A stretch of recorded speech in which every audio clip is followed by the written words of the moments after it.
Oh my gosh. Hi. I'm gonna, I'm, listen, I've been trying to get this to work for almost. Okay. Hmm. All right. Well, I guess this is what you want, internet. All right. So I've been trying to get I guess the camera to behave itself for like 30 minutes. And I kind of want to call this, and not kind of, I do. I'm going to call it the struggle to be yourself. Because I think in the end, that's really what it boils down to for a lot of people. They are struggling to be who they want to be in life. And it made me think a lot. The reason why I'm thinking about this is because I will be mentoring someone very soon.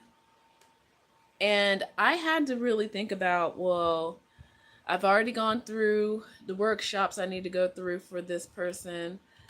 And it made me think about, how did I get to where I am? Because usually when a person mentors, they are, or when a person is being mentored, they're being mentored towards being who they are, who the mentor is, for example, basically. And that really did make me think about my, I guess, my origin story, and how all of what's happening with society and all that is happening with um, world events, a lot is happening right now. And we're just struggling to be ourselves, right? And I just, hi there.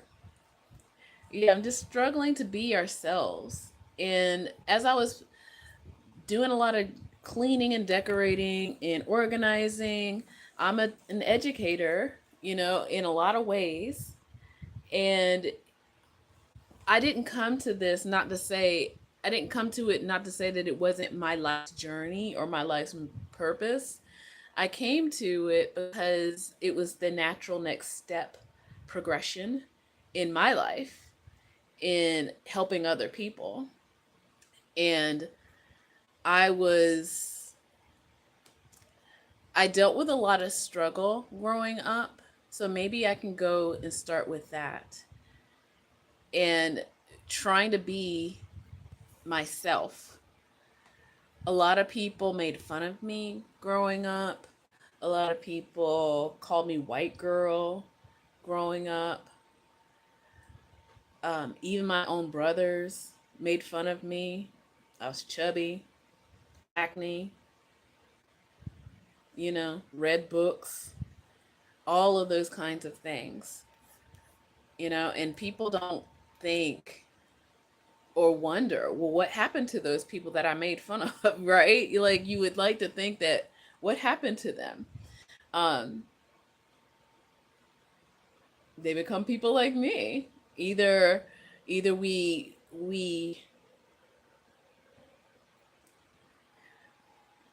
hmm, not sure what you're asking for, so it might be one of my blocked words.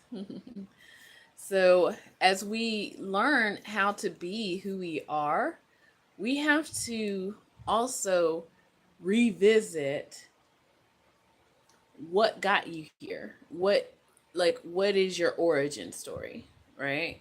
So, I'm just going to share my origin story as much as I care to share. So, like I said, um let's see. I was born in the Midwest, and both my parents were actually from the South. Both my parents, my grandmothers knew each other, right? Growing up, but my parents never knew each other. But anyway, that's, for another story. So my parents met in the Midwest, and there was a whole you know, situation with that, with them getting together, getting married, moving back to the South, growing up, me growing up on my grandparents, but they gave us land, growing up on a homestead and being away from cities, towns, neighborhoods. Just now, I'm not saying we were completely alone. It's like I had, as they say, up the hill was my grandparents. Next door was one of my aunts. Behind us was an aunt. Across the way, 2 hills over, was my uncle. Across the way, a couple of miles, my other aunt. So it wasn't like we just didn't have anything and nobody. We had a community. It was mostly just relatives there, and I was bused into school. So a lot of people might know of this. There was a program in the 70s and 80s where kids were bused to different schools based on the racial background, I'll just say. And I ended up going to a school where it was majority white, K-12. No, well, let me take that back. It was majority white up until I got to high school. So by the time I got to high school, it was about half and half. Even junior high was a little bit more mixed. But it is where you get to see a lot of things. And I was a very observant child. And that's one thing that makes me who I am today. I'm super observant. So even as an educator, I learned and even still learn how to observe people, what people watch, literally. And so I was super observant. And I already kind of knew who I was as a person. So I wanted, I just, I enjoyed learning. I enjoyed learning new things. I enjoyed being curious about things. I didn't necessarily care about hair and makeup or anything like that because I was a kid, first of all. So there's that. There was a time, my friends, where young children didn't care about makeup. Okay. Um, I do remember doing things like trying to make potions and trying to invent new things, building things, making things, that kind of stuff. So that was that kid, and reading books and stuff like that. So that's who I was, and am. And dealing with other people who saw the different or the uniqueness in me, there were always those people who they don't understand you, even if it's in your own family. They try to, ridicule you, persecute you, treat you like an other. Oh, you're not like us. Like I said, I have my brothers and I love my brothers. I do, but they were definitely, the, a part of that where, they would make fun of me and I would just have to be a strong person, you know? You learn to be a strong person and you learn to know that some people are doing it because they just don't know any better, literally, right? And there was also situations where did I want friendships? I don't want to say I struggled to make friends. It was just a certain once because back to me being a super observant person, I I saw certain things that I just didn't care for in certain people, and I knew if we were one on one, we were one way, but then in a group, they acted a different way. And I just really did not understand that for a long time. You know, I really did not understand until, as we grow up and we learn that people basically, I mean, people are using a lot of psychology terms in this day and age, and they're not psychologists, and I'm trying my best, and I don't want to be that person. There are people who change their behavior the moment or certain people show up. They change who they are portraying, their representative, as some people like to say, um, when certain people are around. And I noticed that too. Like even in my own parents, like I started noticing certain things that would happen. I was like, but why are you acting like this? So it's this switch up. And I paid close attention to those things. And by the time I got to junior high, I think, yeah. And that was around the time where I started being more creative, and I started writing poetry and writing stories and writing songs, right?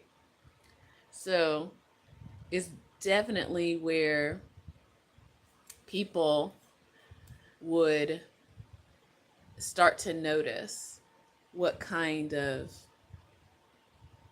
ability I had. Hmm.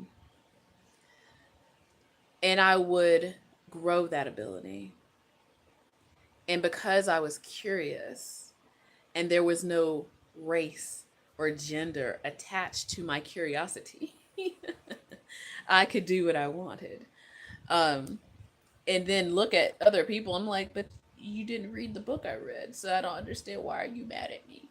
Like, why are you looking at me? Why are you saying I should be a certain thing when you didn't read the book I read?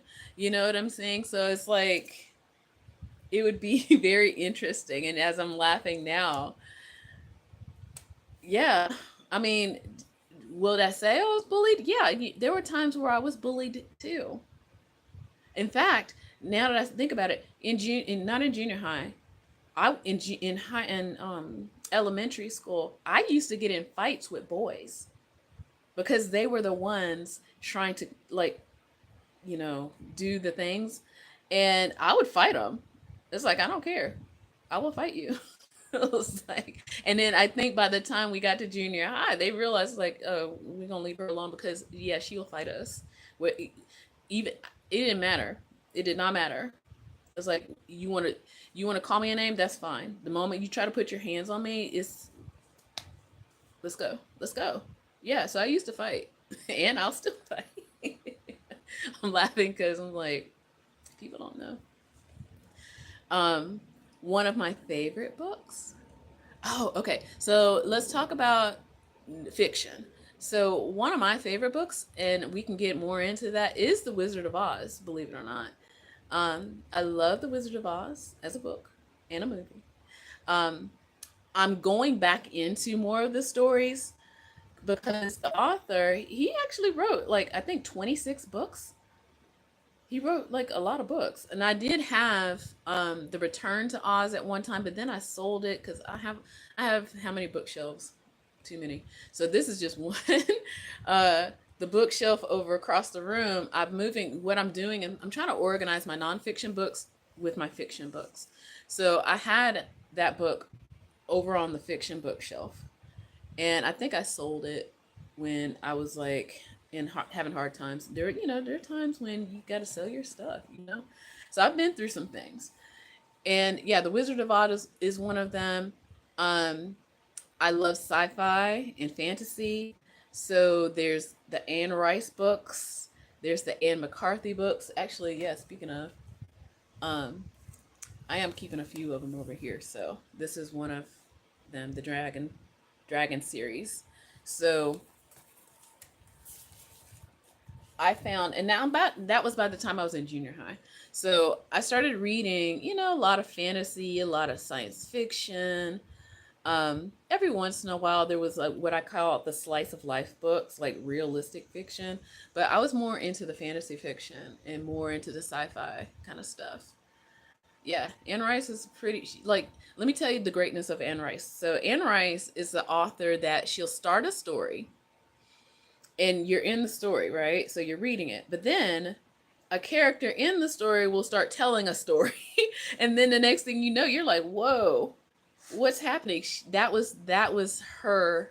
Um, yeah. Sometimes your family, they they want to do right by you, but sometimes they don't know what to do. And that's the one thing I've learned over my years is that they love you, but they don't know how to use tools to effectively show that, you know. Um, Oh, so like urban. Yeah, I when I was in no, I was gonna say when I was in college. No, when I was working at a college. No, I used to work at a college in a bookstore. See, that's how geeky I am. I used to be a librarian at one time, and I used to work in a bookstore in a college. But when I was working in a bookstore in a college, a lot of the students liked the Zane books, and I just couldn't get into them because I heard that they were really not well written. I don't know. I have never read them, so I don't know. But I was definitely Octavius Butler. Like I used to, it's like, yep, speaking of, yeah, I did sell a lot of my books. I'm kind of sad. Yeah, so I had Dawn. I've read that one a couple of times. I need to get more into going back into those. Um, Oh, yep. He's also another author too. Whom I had not gotten into a lot of the I guess the '90s style authors. I should have. But like I said, when I was working, I couldn't read books. I was too busy working the bookstore instead of reading the books. Now, when I was in college and I was working at that library, I used to sneak away and read all the metaphysical books. And a couple more Anne Rice books and stuff. So there was that. Okay. Oh, great recommendation. Okay, so I'll check that out. I know, right? So I'm trying not to buy any books. Like, you know what? I'm a teacher now, like a K-12 teacher, and one of the things that I can get away with doing is asking families for books. Some of them I actually want. It's like I want to read that. So I read picture books still a lot. Um, Oh, now recently I did read the Narnia series. I went back, so I do every once in a while go back and revisit some series. So the Narnia books, I hadn't finished that. I kind of stopped. Uh, my favorite was The Horse and His Boy. I love that one. That was a good one. And then there was the Hunger Games series. I did read those. I did read those. And um, so yeah, I was a big reader. I still am, but I do a lot of nonfiction reading now. And like I said, I used to sneak into off duty. Well, off duty after I did some work at my college library. I would go into certain areas of the library, kind of disappear in the shelves, and start reading books. It was great. I loved it. Yeah, so I used to read a lot of metaphysical books, and I don't have any over here. Uh, I have religious books over here, but I don't have any metaphysical books over here right now. So as I'm adjusting and moving things around. So also, as I was being creative, I'm jumping around a lot. I know, I'm so sorry, but junior high, I was always a writer, a drawer, a maker kind of person. So luckily, I got into this program in high school, and it was like a magnet school where I used to leave part of the day, my home school, to go to the magnet school. Um, yes. Yes, we are having a book club later today. I don't know where you are on Central Standard Time, but I'm on Eastern Standard Time. So at 8 o'clock, we are having a book club. So I don't know if you've bought those 40 books or not. Um, if you like, you can send me an email and I can send you a link to the Zoom. Okay. I don't want to put it out here publicly though. Okay. Yeah, so that means it'll be 7 o'clock your time. We're gonna book club about the article that I wrote about. Or I didn't write it. So the article that we had talked about. Okay. Yeah, so yeah. Um I think I have an email here on this channel. So send me an email or you can Google me. Hold on, you can Google me because, like I said, I don't want to put too much of my business out here on the public forum because I see weirdos out here. This is my performance name. I don't know if you can read that. That's Nerd Queen. Um, I do have. This is my second CD. Like, this is me. And if you can Google me and send me an email really quick today, I can send you a link to the Google. I'm sorry, a link to the Zoom, so that if you want to join us for the book club today, in your time, it will be 7 o'clock your time, 8 o'clock my time. But yeah, and yeah. Well, okay, so I'm not gonna give you my email address over this. This is public. So I'm giving you clues. I have a Gmail account. If you type this in at Gmail, you will reach me.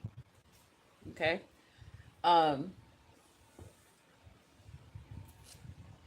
Again, I know this might be backwards for you. So Nerdkween. Okay. So I'm not, yeah.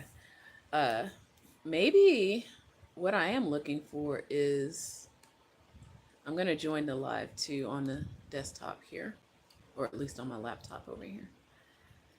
Maybe I can find you. Do you have contact information over where you are? Because like I said, I'm not necessarily going to I'm going to try to leave this up in public. I don't want to necessarily, yeah, here we go. And I do have a Substack that I'm working. So a lot of the things that, yeah, I'm over here now. All right. A lot of the things that I enjoy, I'm going to go and just put them on Substack now, and I took a bit of a break from social media because I just wasn't liking what is happening in the last, I want to say almost 10 years now at this point. But especially since the shutdowns, when things started happening like that, uh, there was such,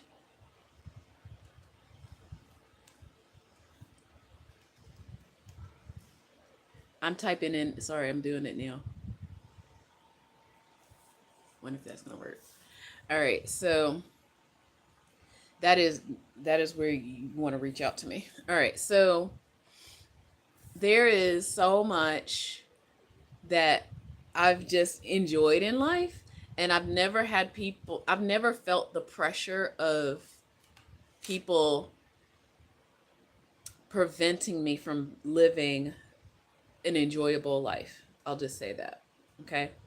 I've never had I've had the pressure, but I don't succumb to the pressure of it, of being yourself. Okay? And that include, well, I would say the only thing that might be holding me back right now is the fact that people are still getting sick. Okay? I've got a situation where I can't, I take care of my health, but I have people in my family I need to take care of too. So sometimes I just can't be out. And that's the only drawback to that right now. So yeah. Yeah. And when it comes to being yourself, sometimes you have to be brave.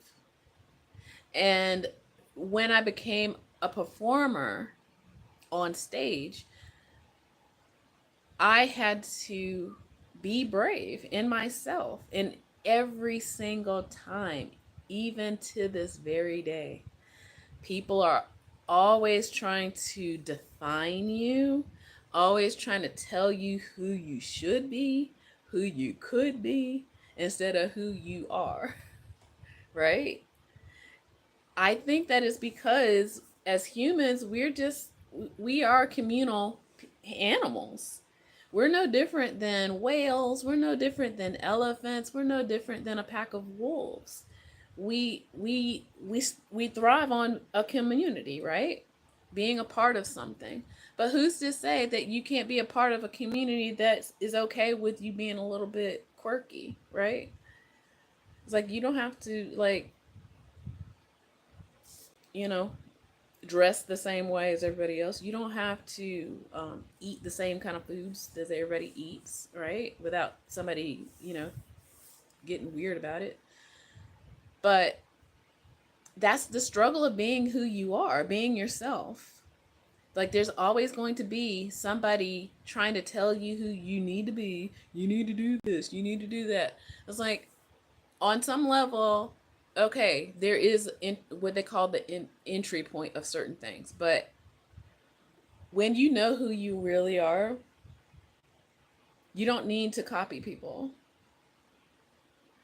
And what one thing that I noticed is how social media is making people, like, I see, like, I understand how the spirit of it at first may have started with like camaraderie and stuff like that, but now it's just kind of weird. It's kind of weird. And what I mean by that is all the dance trends. I understand. Look, I'm a dancer too. I studied ballet. I studied contemporary, as they call it now. I studied jazz. I used to be like do musicals and stuff, in college. So I get it. I love dancing. I do. But I feel like there's something going on with that. I don't know. I don't want to do those things for clicks and views, and that's another thing that's going on. There are people who are doing things for clicks and views, and they're literally, I guess literally selling their soul for clicks and views. Okay, instead of being who you are, somebody who resonates with you will find you. You don't have to pretend. You don't have to do all the extra rigmarole to get somebody to pay attention to you. Just be who you are. And that's kind of where I am with this. So I'm kind of glad, and as me being super observant, I'm kind of glad that it seems like people are using the word authentic a lot. And again, I'm laughing because I can kind of tell they might have been to some workshops on how to grow their following and all this other stuff. And they are throwing out these words. And they think that if they say the words, then that's making it happen. But as a teacher, I already know you have to embody this stuff. You can't just say the words like authentic and community all the time and just think that people are going to show up. It's like, yeah, they might. I don't know. But will they be for you, though? I don't know. They might. All right. So, yeah. So today, I thought, I'm actually really, really excited because I was able to do something I didn't think I was going to be able to do today. And I will be traveling in the next few hours. And I was a little bit worried about this situation. So I was like, am I going to be able to do stuff that I need to get done? Because I've kind of ended a cycle of coaching, and I don't know if I want to begin a new cycle yet. So let me run down a few of the things, because I'm going to make the thumbnail like a collage of all the things that I do, because sometimes when I'm talking to people in the real world, they're like, wait, like, I thought you were doing this. It's like, no, I'm doing all of it. I'm doing all of it. All of it. So this ukulele, I used to teach music. Yes. Yes. Because I used to teach music, but then most times it was like building up people's confidence when they came to me. I used to teach little kids music and adults. Some would come to me who were maybe guitar players already and they needed to learn how to sing, because mostly I would focus mostly on singing and stage presence. And but then I would have to talk to them about building up their self-confidence and learning how to manage their stress on stage. And it turned into, yeah, more like life coaching, but it was like in the field of being a performer, coaching. It wasn't necessarily like they didn't know how to play the instrument. And some for some people it was teaching them how to play piano, teaching them how to play guitar, teaching them how to, you know, project your voice better and have stamina. Um, singing, because like I said, I've been trained as an opera singer, musical theater. Okay, so I know how to sing for hours, and in fact, I do have, by accident, a few weeks ago. Um, oh well, I'm gonna put up some videos that I was gonna make a course, and as I'm talking through all of this, it was like I was like, oh, there's weirdness going on here in the last few years since the shutdowns. I was doing okay. I really was. So I was teaching K-12, teaching second grade, and then my side job was going to teach music, life coaching people on the side. And that's what I was doing up until the shutdowns. Mhm. And when the shutdowns happened, yeah, I lost all my clients and my students on that realm. And then I mean, I was still teaching in school. In fact, um, when we shut down and all the schools shut down, listen. Let's go back through those times. Okay, so it was March 12th. It was actually, let me go back a few more days, because it was also election year. It was also where, um, and I live in Georgia, also where it was right before the primaries in March. So I was like, I had a feeling, because I have a friend who, she's a nurse, and she was telling me things, and she was like, this is not going to be good.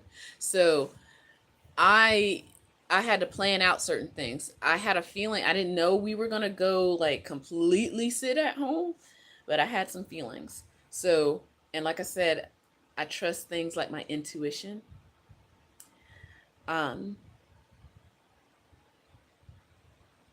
Oh yes, oh yes. I could totally give you health and wellness tips on, and that was also the things I was doing for a lot of my students. I was giving them wellness tips, stamina tips, avoid weird people tips, all of this kind of stuff. Like, because where I was working, I was the only woman instructor. So a lot of the times they would send me the kids, because I was already teaching, K-12, and they would send me all the women, only because most time women are more comfortable we have like these really kind of small rooms, so it made more sense to send most of the students to me, you know um for those.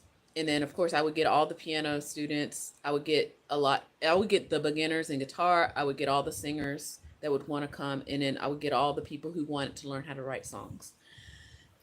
So yeah, I was doing totally fine where I was in my corner of the world and all the stuff. And that's also where I learned how to be able to coach people. So when things shut down and I just kind of lost all my clients and all the stuff, I went, back into the background of me being a performer, because I was still in bands and performing. All of that dried up too, obviously, right? So one of my friends, she and another one of my friends, they started a virtual online group. It's called Kimono My House, and you can actually, it's still going. I'm still a moderator over there. So kimono, like wearing like a robe, kimono, like kind of like this. This is a kimono. Kimono My House, and it reached like thousands of people, like all these musicians who were sitting down, working musicians like us. We were like, we got to do something. So we did that, and it's on Facebook. And I kind of started doing a little bit of a workshop series over there. And it wasn't until the person that I know them in real life, they started, opening up on the live stream about his life and his background. I already knew that he already dealt with addiction and stuff like that. And he talked about how in third grade he was bullied by his teacher. And I was like, oh my gosh, this is crazy. This is wild. But it makes sense. It's like we have to learn how to reparent ourselves and revisit and fix the damage that was done in order to be successful in our lives. It's it's it is that struggle of being who you were supposed to be, while at the same time people telling you what to do to fit in this little whatever, go get a real job, blah blah blah. You can't be a musician, all this stuff. Yes, you can. Just because you don't see other people doing it, or you see people on a screen doing certain things, doesn't mean that other people aren't doing it. That's why I'm also, like I said, by accident I did go live a few weeks ago on one of my gigs. I meant to do it on my other channel, and by accident I went live here. So it's still over here on this channel. So if you want to see me doing one of my gigs, it is here on this channel. And hopefully that shows you that I'm one of the real deals. And what I just saw when the shutdown started shutting down was a lot of people jumping up talking about their life coaches. I'm not negating that, but then what was happening also was a lot of people um making courses, stealing content from other people and making courses, selling it to people, doing things for clicks and views. So this is what I mean by the clicks and views. And it was really it was upsetting to me to see people who were real mixed in with people who were not real people. And then people who were real being accused of not being real. So I kind of didn't want, I did start this channel for that reason. And you will see that I actually was going to start this channel even earlier. If you go to my Nerd Queen channel, I purposely left up a video from 2011 coaching people. You will see it. Okay. And I'm purposely leaving it there because I want people to know who are the real ones versus who are not the real ones out there. Okay. So there's people who were, running up onto the internet and to certain spaces and talking about how they, I got all these numbers, and what they were doing, they were buying uh, subscriptions, they were buying bots, they were basically just being disingenuous, for the clicks and the views. And yeah, everybody claimed to be an expert at something. And it made, like I said, folks like me who, like, I was kind of slowly starting to do it, but I didn't know how to do it online. Because I was doing so well in the real world. I was like, I was too busy. I had students, like, and I would see them, and teach K-12. So it was a big workload. So it wasn't like I didn't want to do it. It's like what I saw. It was like people who were too busy trying to scam other people to the point now that I do have an account on TikTok, but I'm not on TikTok. Okay. Um, I'm not on TikTok because I feel like, and again, I trust my gut on this. I tried to do a couple of things when I had, and again, there's a video on there when I think it was 2 years ago. Yeah, I had one retreat, one, one, and I tried to film at least a being away, like not with my people, but I just didn't want it to turn into something weird, you know, and I just, I don't know. I just had to rethink a lot of things. And I was like, I don't want to be accused of being fake. And on top of that, a lot of these platforms, they want you to be on their platforms all the time. And I'm like, I'm too busy doing work, doing the real work. Okay? I'm not trying to be on here and doing stuff, doing challenges, doing dance moves and stuff. I'm trying to do my work, okay? Um yeah, I agree. I agree. It's like I just want to do my job and I just want to advertise my job. So that was the thing. There was this time where people were telling us like, "Hey," and this it was almost two right before the shutdowns in 2019, where a lot of people were getting the thing like the businesses were saying you should go to TikTok for business and for music. And I didn't want to put my music on TikTok. I thought about it and I was like, I don't know. I don't know. I don't know how I feel about this. And I was slow to do it. And I'm glad I'm slow to do it. For a lot of different reasons because I do pay attention to a lot of things. And yeah. So that's kind of where I was. So I would, have like a person or two come to me and I would work with them through Zoom and stuff like that. But I wasn't trying to be like, I need to have 100,000 followers. And I would watch and I used to follow and I still do.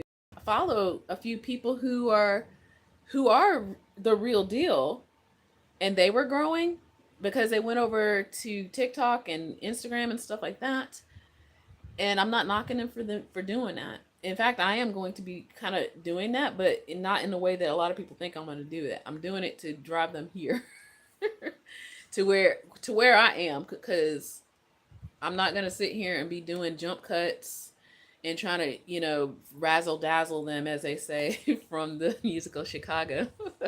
I'm not going to sit here and try to razzle dazzle you into uh, having clicks and views and stuff. Uh, It's like I'm not gonna sit here and regurgitate something that you heard from somebody else unless it's something that I did read and understand. Like I'm putting together. Let me pull up one of my journals. Actually, I've got so many journals, y'all. This is one of my journals of a lot of the stuff that I do.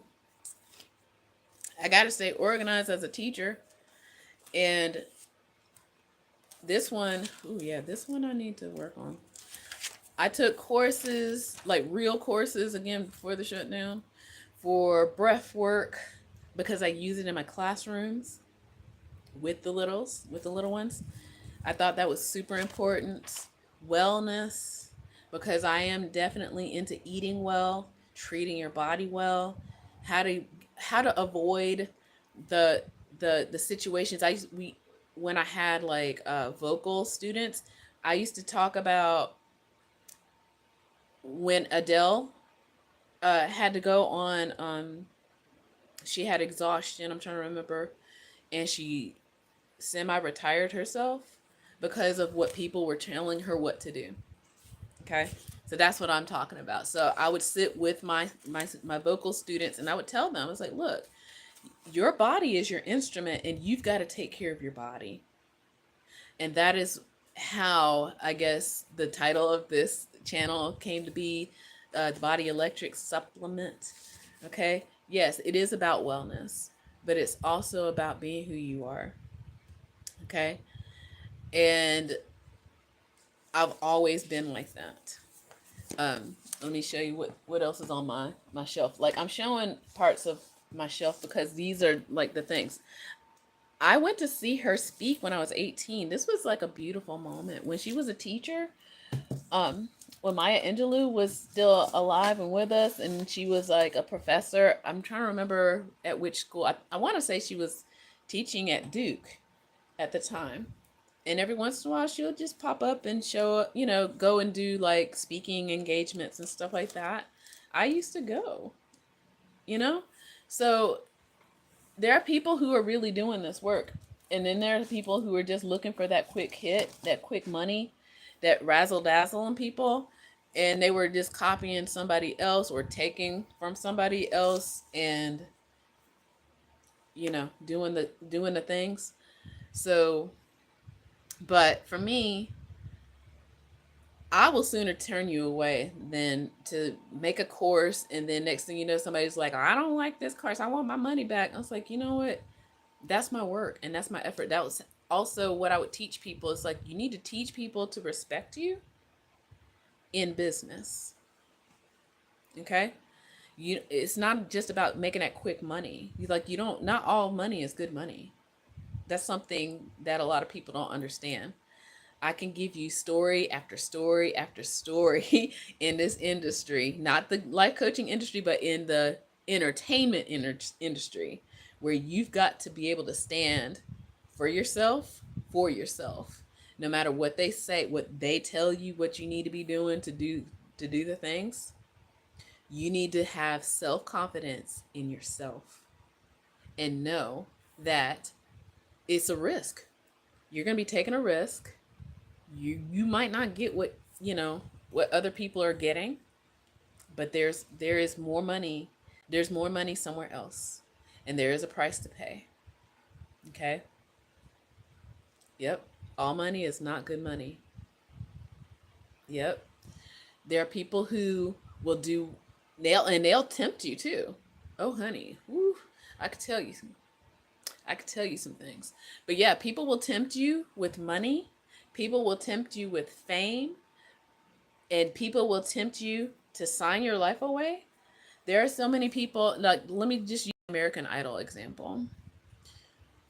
I feel like, and I've said this before, I feel like American Idol is not necessarily for those contestants.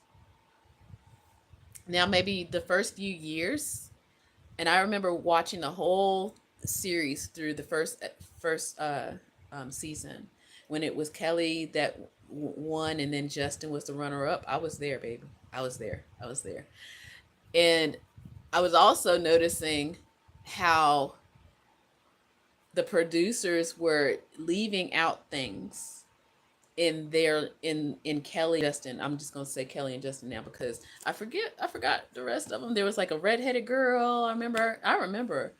Um, but they were building a story for the ratings. People didn't realize that between Kelly and Justin that they were trained singers. They would get lessons long before they came onto that show. They were already on a trajectory. And again, I can tell you more things like The Voice. When The Voice first started getting uh, big and some traction, um, oh yeah, yeah, it was a good, like, that first season. After the first season, I stopped watching because I knew what was actually going on. It was like they were selling something that this was the only way, like, you got to do this. And I hated seeing those auditions. Like, at first, the first season, okay, it was funny or whatever, but then it was almost like they were teaching people, show up for the auditions, you'll be on TV. Do you see what I'm saying? It's almost like sell yourself for them instead of going to do your craft. It was like all they wanted was some warm bodies, and yeah, broke my heart. But oh yeah, so for The Voice, and I was already teaching music, giving voice lessons, music lessons, and all that stuff for years by then. But when The Voice started getting big, and this is right before Usher, I'm gonna give y'all some inside tips now. Listen carefully, boys and girls. Um, so right before Usher became a judge on The Voice. Remember, I live in Georgia, right? I actually live in Atlanta. So um, we would see him around town or whatever. He's a local celebrity, whatever. There's a few of them out there. And just run around, see him, just whatever. But I didn't know he was going to be a judge. And actually, he also auditioned to be a judge. And I'm going to tell you how he did it. And this is something that people do. I'm telling you. I'm not knocking him, but this is what they do. So first, they did an all call for all people who were already in the industry. for The Voice, and I'm talking about The Voice now. And they did it through like music stores, which I was working in a music store, through just basically through the grapevine, through studios, recording studios, music stores, producers, things like that around town. And I heard about it. In fact, like a few people told me about it. Like my record label dude, like I have like this CD and I have another CD, like same record guy. Like he told me about it, even though it's not his style. But they were going through and looking for the locals and the regionals that were already doing something. So it wasn't like people just sitting off on the couch or whatever. And they did that kind of thing. So they were doing the all calls. And like I said, people were telling me like, "Oh, you should audition. You should audition, get on The Voice and this and that." I was like, "I don't want to be on The Voice," because I'd already seen American Idol and I already kind of had a feeling like I was like, I ain't got time for that. So, um, I was already doing my thing. But then they did pick up a person. Her name is Rebecca Lobe, and I think she lived in the Carolinas. And I was using her also as an example too, because she had already had her own thing going, but she ended up on The Voice. And then I wondered when I was watching The Voice, I was like, why isn't she talking about all the stuff that she does? Like, why isn't she not talking about, like, she has a following already in the Southeast and she tours and she's got this stuff, but she's not talking about it. And the reason why? She was under contract. She wasn't allowed to. She couldn't sell her own stuff while she was a contestant on The Voice. And what she would have to do, and this is where Twitter was big too. She would be on Twitter every once in a while and she would talk about things like, oh, she was like, I wish people would look back at my history. And that was the only way she could tell people that she has CDs out, she has these things out, and to go back into the history on Twitter, okay? Because she wasn't allowed to say anything about her own music that she had already put out. So that's the kind of stuff that a lot of people don't know about.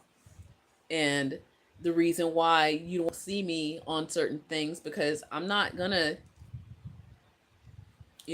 not talk about what I've done just for you to have ratings, right? Just so you can rewrite my history. So you can say, well, we found her in a soup kitchen and she was on her last leg and we heard her singing this little song, Mary Had a Little Lamb. Next thing you know, we brought her out of nowhere. It's like, they do that. Like those producers of those reality shows, contestant shows, they do that kind of stuff. And I'm sure people know this by now, I hope. So yeah, so stuff like that where I'm just like, I'm not gonna do that. I'm not gonna do that. Yeah, they do that kind of stuff. It's like they want certain personalities on the show. They want a come up story on it. As many come up stories as possible. They want somebody who looks like me with brown skin. They want people who with pale skin. They want people who might have a disability. So they it's almost like they rack it up to you know for the ratings. They want that. That's what they do. They do that. Rather than people who are actually doing. Not to say that there's nothing wrong with people uh being disadvantaged and then getting a shot, but they make it seem like everybody's doing that, like all the contestants have a come up, like they're, oh my gosh, if I don't get this one thing, it's the end of me, it's the end. It's like, come on now. Oh yeah, oh yes, goodness. Oh, okay, so let's talk about that, to body image. So there, and I'm going to go back in time now. So this is before I um got into education. This is me as a performer, and one of my day jobs was in a art supply store. So again, because I love to create, I was like a buyer, and being a buyer, part of that job was looking at the inventory, ordering, going to vendors, bringing in special orders for artists, visual artists, and stuff like that. So we had, oh, that's my cat. Hey, baby. Hey, baby. So there was always me finding ways to help people get their stuff, their supplies, whatever, their oil paints and stuff. So we would always talk about like the creative process, and we always, and there's always multi uh, disciplined people there. So it wasn't just people who were painters or sculptors. They were also musicians too. So I mean, we all ended up all in these areas together.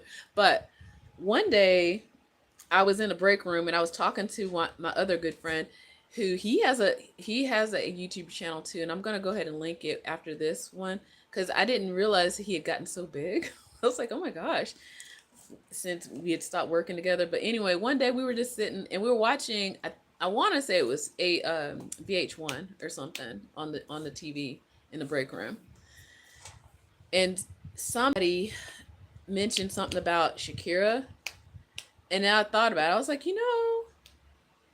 speaking of body image, there's like 6 different performing artists right now out at that time, but they all look alike. Like they all look alike.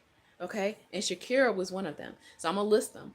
Shakira, you'll start to know in a minute. J Lo, Christina Aguilera. They all look alike if you line them up. Beyonce, uh, Britney Spears. They all look alike when you line them up together. I'm trying to think of any others uh, that are still, I guess, doing it. Those are the ones that we still know of today, right? Um, it's getting me. I want to say there's at least a couple others, but they all had that straight blonde hair look about them. Okay, that straight blonde hair look. So when you get to be a certain thing, what they want is the money. Like when we say I'm talking about record labels, producers, A&R people, all the people in the industry that they got to make money off of you.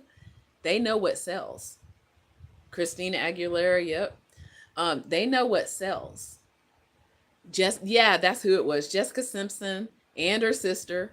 So there was a time where they all were out and they all looked alike. Okay? They looked exactly the same. They might have been singing different kinds of music, maybe a different spin on it, but they looked the same. Okay? And that was marketing. Okay? That's when I realized, I was like, that's marketing. They don't want different. They don't want anybody to stand out. They want the starlets out there to look a certain way because they already know it sells.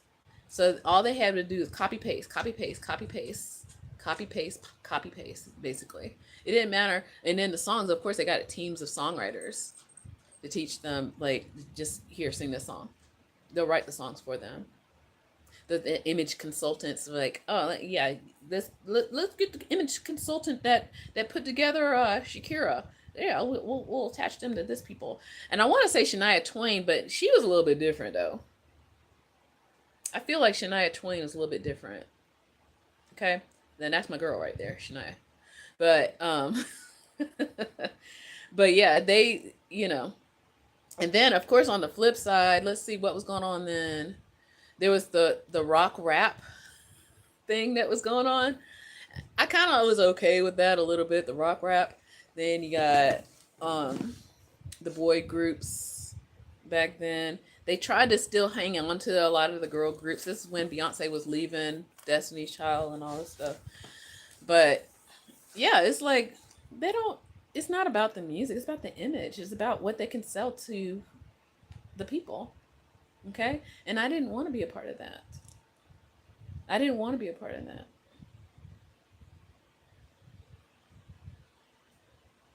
Yeah.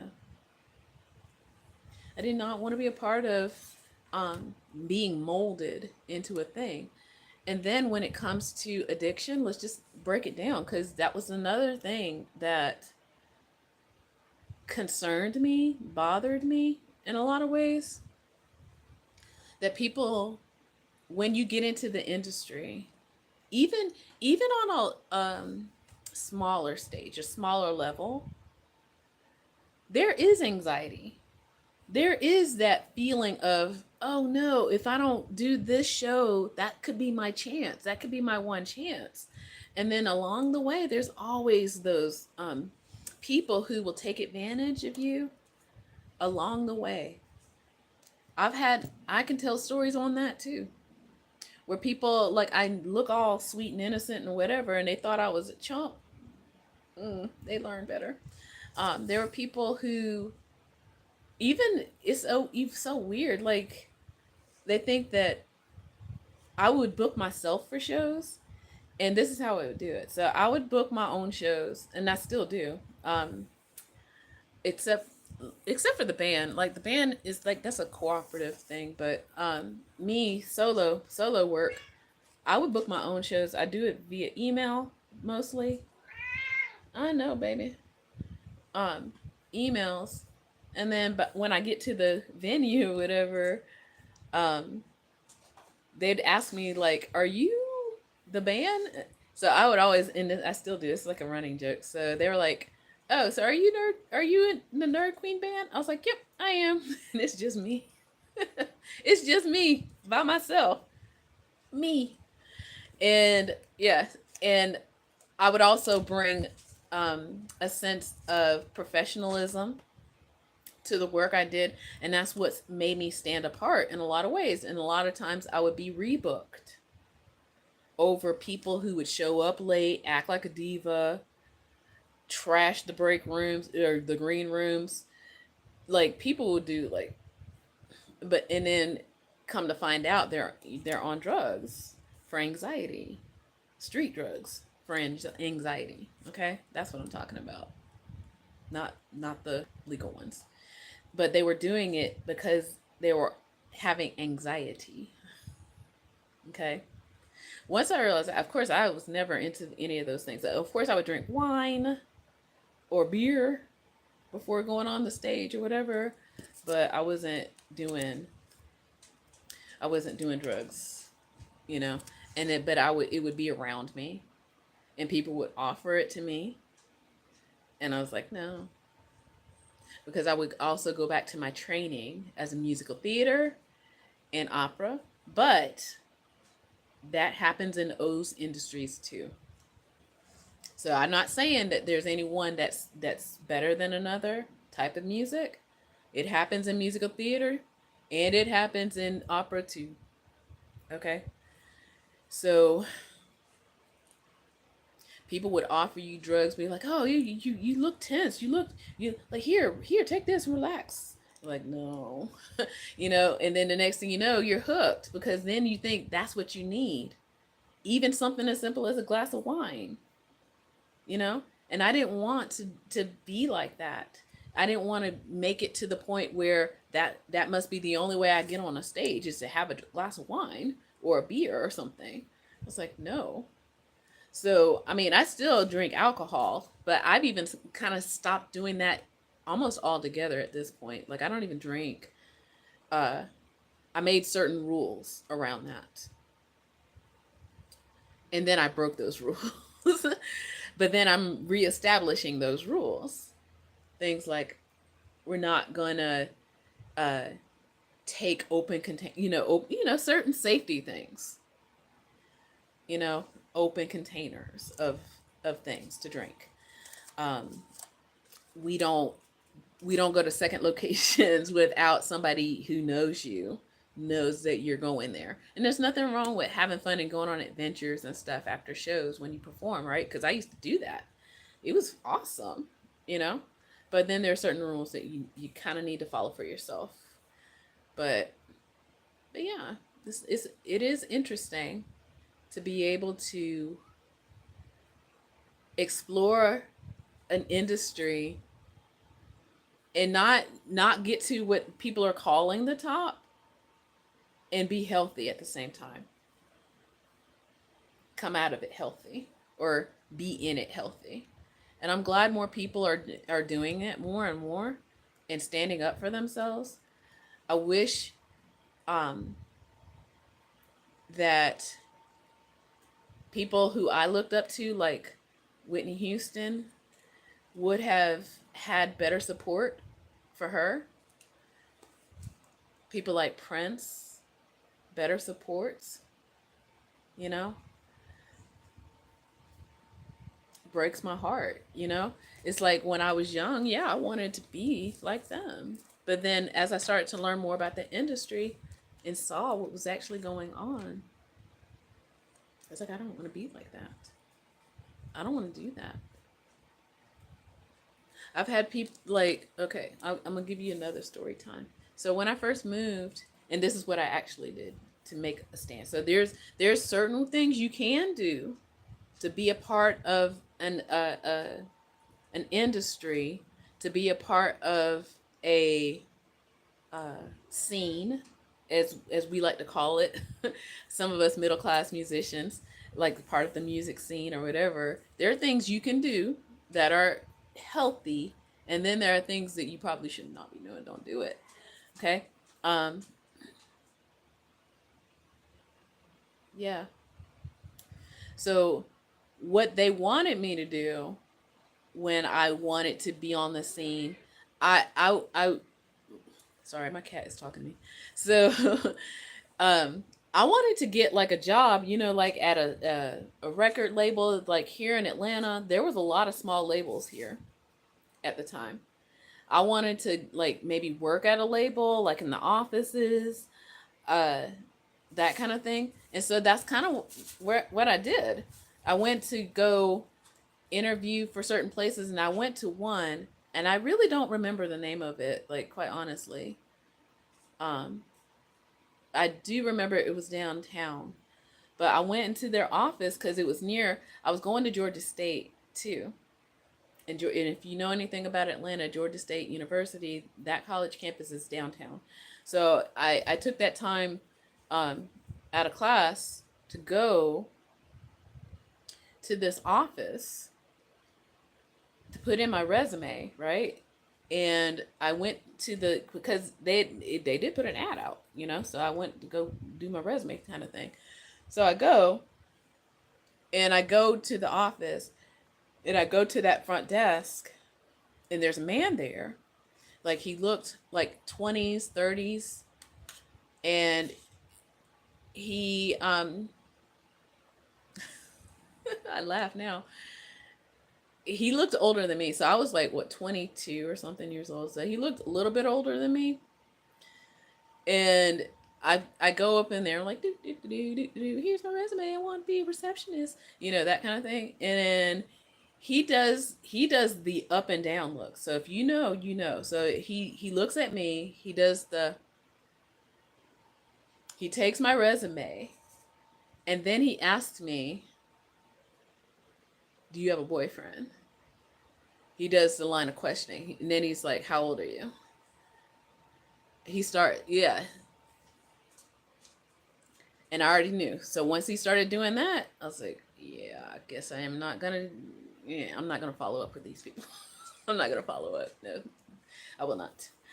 Right. And then there are people who use that, but I'm not one of those. Okay.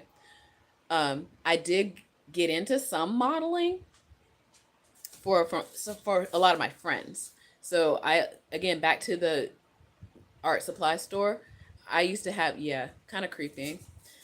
Art supply store. There was a lot of people who were creative who used to work there, and it was just great. So by the time I got that job, I got into a lot of the visual art world, and that's kind of where a lot of my performances. And I'm an experimental artist, an experimental music artist. I don't do radio stuff because I know what radio stuff really is. And I used to be modeling for a lot of my friends. Quite honestly, like I remember we had this one big event. It was so much fun, and they needed models, and I would, be a model for them. And I was super thin, y'all. I was so skinny. But anyway, that's just beside the point.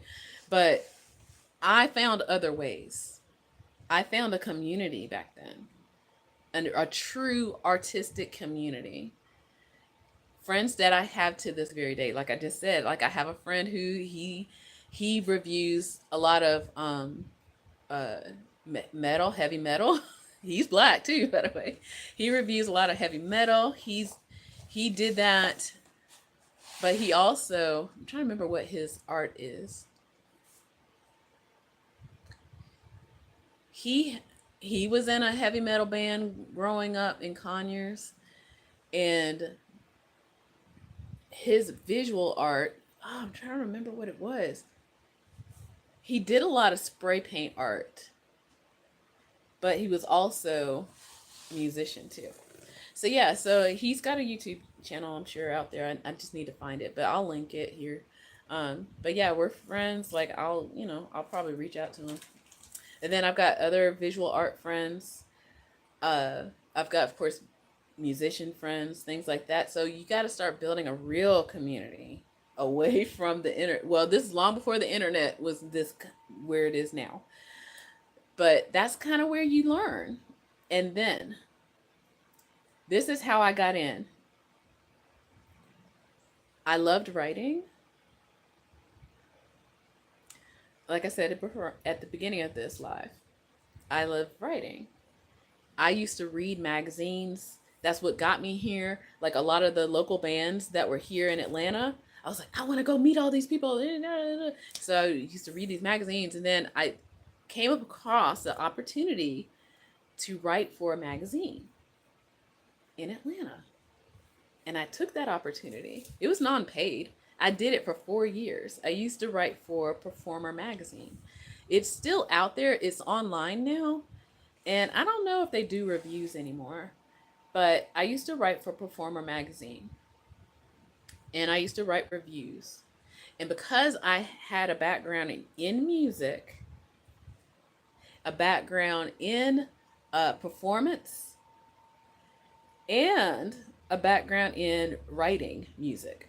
So I had all of these things, all these qualifications as a woman, as a black woman, and I would review everybody's work. Like I wasn't specializing. Like there were some reviewers that would say, "Oh, I only want the polka musicians," or "I only want the gospel musicians." I was taking everybody because I listened to everything. Okay, and I had the critical eye of being a college, like, graduated college from music, having how to know how to, I'll say, knowing how to describe music without judging music, if that makes sense.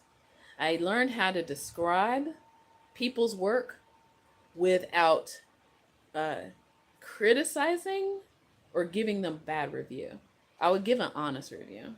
Like if their recording quality was under par, I would mention that, but I wasn't saying that it was trash. There were some reviewers that was straight up just trash people because they had an ego. It was like an ego thing for them, and I would just like, this is what I'm hearing. Describe, describe, describe, and this is where again I have that training to be able to look at something without judging it with this is bad or this is good. I can see what needs to be worked upon. So yeah, so I was with Performer magazine for about 4 years. And the only reason why I stopped is because I felt like I was ready to start putting out my own music more. I think at the time I had like some cassettes. Yeah, I was back there in the cassette days, baby. And cassettes are coming back too. Like that's a part of my aesthetic. If somebody has to say, like, what do you sound? That's a part of my aesthetic, lo-fi. And people, yeah, I was ready to just be out there now. And I'm still friends with the editor at the time. Again, see, do you see what I'm saying? Like, you build relationships with people. He ended up being an editor for another magazine that was a little bit bigger. around in here, and I'm just gonna go ahead and name that. But he is no longer the editor of this magazine. So Creative Loafing, which is a southeastern magazine, regional magazine kind of thing. It's now since turned into a digital one. Like a lot of the magazines now are turning digital. But he was an editor for with me on Performer magazine. He moved on to become editor of Creative Loafing. He's moved on to doing other things now in the writing field, but we're still friends. So when I'm ready to do new stuff, like in fact, like every once in a while he'll pop on and be like, "Hey, what's new? What you doing? What's new musically?" And I'm like, "I'm writing." Which I mean, now it's time to get it out there, right? And I've been saying that for years. So, oh really? Oh, how cool! I learned how to cut tape in college. I mean, there was even, and I'm probably gonna be looking for it now. So when I was working at the music supply store, they had like a reel to reel tape. I learned how to do reel to reel. I know how to do, of course, tape, cassette tapes. Man, I can do some stuff. Okay. Um. Oh. Okay. Cool. Yeah. So I mean, I've got this massive background in the industry that I could be doing some stuff, and I feel like I'm getting more ready doing it because what I'm seeing out here is subpar. I'm just gonna be honest. It's like I wished for it, the gatekeepers to be gone, which they're running scared. And this is what I mean by the gatekeepers. These major labels, I didn't want to be signed. I never wanted to be signed because I learned about the industry. Once I started learning, I was like, oh goodness, no, I don't want to be doing that. I know. Thank you. I hope you subscribe. Like, find my other channel, Nerd Queen, and Google me because I've got other stuff out there. But yeah, I'm experimental, and I've got uh stuff out there. I do work for like I do studio work, like vocally. Like when people say, "Oh, I need some singers in the studio," or whatever. I don't think I have perfect pitch, but I think I'm developing. Okay, good. Thank you. Yeah, so I don't have perfect pitch, but think I have perfect pitch. I can't say like somebody sing a note and say, "Oh, that's D minor 7th." Like I'm not on that level. I can match pitch and I can be in tune, honey. Like I'll just say the last time I gigged the other day, last week, my guitar kept falling out of tune and I was like so annoyed while I was playing. But vocally, that doesn't mean vocally I'd be out of tune. I just have to slow down what I'm doing or whatever, that kind of thing. So, yeah, I have certain skills and I coach people in the life coach realm. And it started off in that way too with performers. But I also ended up helping singers, writers, um, some dancers also, people who perform. You know, it's a thing, and I want people to be healthy in it, and I don't want people to succumb to what the people say. Oh, you should be doing this. I'm like, do what you want. Find the people who will like what you want to do.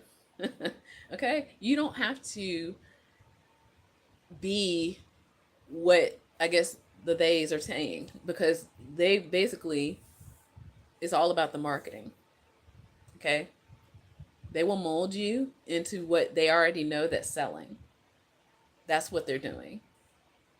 I'm going to give you a story, a small story about if you've heard of the singer songwriter Alanis Morissette. I remember when she first came out, and that was in the early 90s, from what I remember, the early 90s. She, if you know anything about her music, up until that point, I guess the hardest that most women would get would be like Madonna, Janet Jackson, those types, that were like doing all the things, and they didn't care. Like they didn't. They basically ran their own show on certain levels. Like they were in charge of their own image. But newbies, they had to follow a formula. Okay.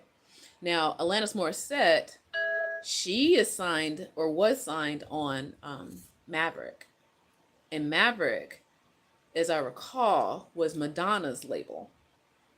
And when Alanis Morissette came out, and she came out with the I think the jagged little pill. Oh yeah, I forgot about Tori Amos. So they did let every once in a while somebody out every once in a while that was doing something different because they were just so good, right? And there was a market for it. Like I can tell you about Tori Amos too, but yeah, we'll talk about Alanis Morissette though. But she was a child star, Alanis Morissette. She was on like Canadian TV and stuff like that. But then by the time she got out to doing her own, yeah. Oh, hey, Philly Cat. Hey, girl. Hey, I'm just kicking it. Who knew I'd bring the crowd? All right, so yeah, so she. Oh, yeah. See, yeah, they let a few of them out. The originals, like Michelle. I always forget how to say her. It's Michelle Cello. She's amazing too. There's some out there, but they never made it to the tip top because in order to get to the tip top, you got to do certain things that certain people weren't gonna do, like straight blonde hair stuff, you know. But anyway, so when Alanis Morissette came out, she was like, I don't give a F. I'm just doing what I do. And Madonna was supporting her in that. And her songs, they were just about being who you are, being empowered. And this is the early 90s. A lot of people, they get to do it now. Inde J. Oh, yeah. Inde Gay Ocello. Thank you. Thank you. So yeah, there wasn't a lot of wiggle room for women in the field back then. Like I said, folks like maybe Janet, maybe Madonna, they was doing their own thing. Maybe a couple others, they were just like, I'll do what I want. But everybody else that was on the come up, unless they were in a band, because I can name a couple of bands like Garbage, Shirley, she's amazing. She's still alive with us. Thank you. She survived. Then there was the chick that did the song Zombie. She passed a few years ago. She passed away. But there's a few of them out there. And then what came alternative rock, right on the cusp of mainstream. The Cranberries, thank you. Yes, the Cranberries. So Sandra, she passed. I think she had cancer, but there was a lot of those women out there just do it like, I don't care, I'm gonna do what I want to do, and I don't need major, because the smaller indie labels were supporting them, but then the bigger labels ended up buying the smaller labels. So again, this is where Alanis Morissette, she broke out and she became like phenomenal. Everybody was like, whoa, never heard like a woman just speaking her mind and doing what she wanted to do and all the stuff. Is because Madonna let her. Like these other labels, they were too busy grooming the women and molding the women, image consulting the women. Yeah. And it wasn't until another woman supporting another woman came out that she and when she came out that year, she won all the awards, like seriously, because she was doing something everybody else wasn't doing, because everybody else was doing what was paying them money, so, and it's the same too with movies. It's the same with fashion. It's like once one person sees what's working, everybody wants to go run and copy it. It's not that people aren't wanting to be like successful in the business. What is happening is like some people see a formula and it's working, and then they want to go copy it 18 kabillion times, right? So the 80s starlet type, pop music type, and I want to leave the 70s out of this because 70s, I feel like they were rogue too a little bit. There were some folks out there doing their own thing and they were being successful. But the 80s when MTV came out and people were more on top of that image, that's where I think a lot of things started happening that were not so good for a lot of performers that wanted to do, certain things. Um yeah, so once they see the formula of what's working, then they want to go. Yeah. 70s violent? Well, violent how? Like, depending on what type of music you were listening to.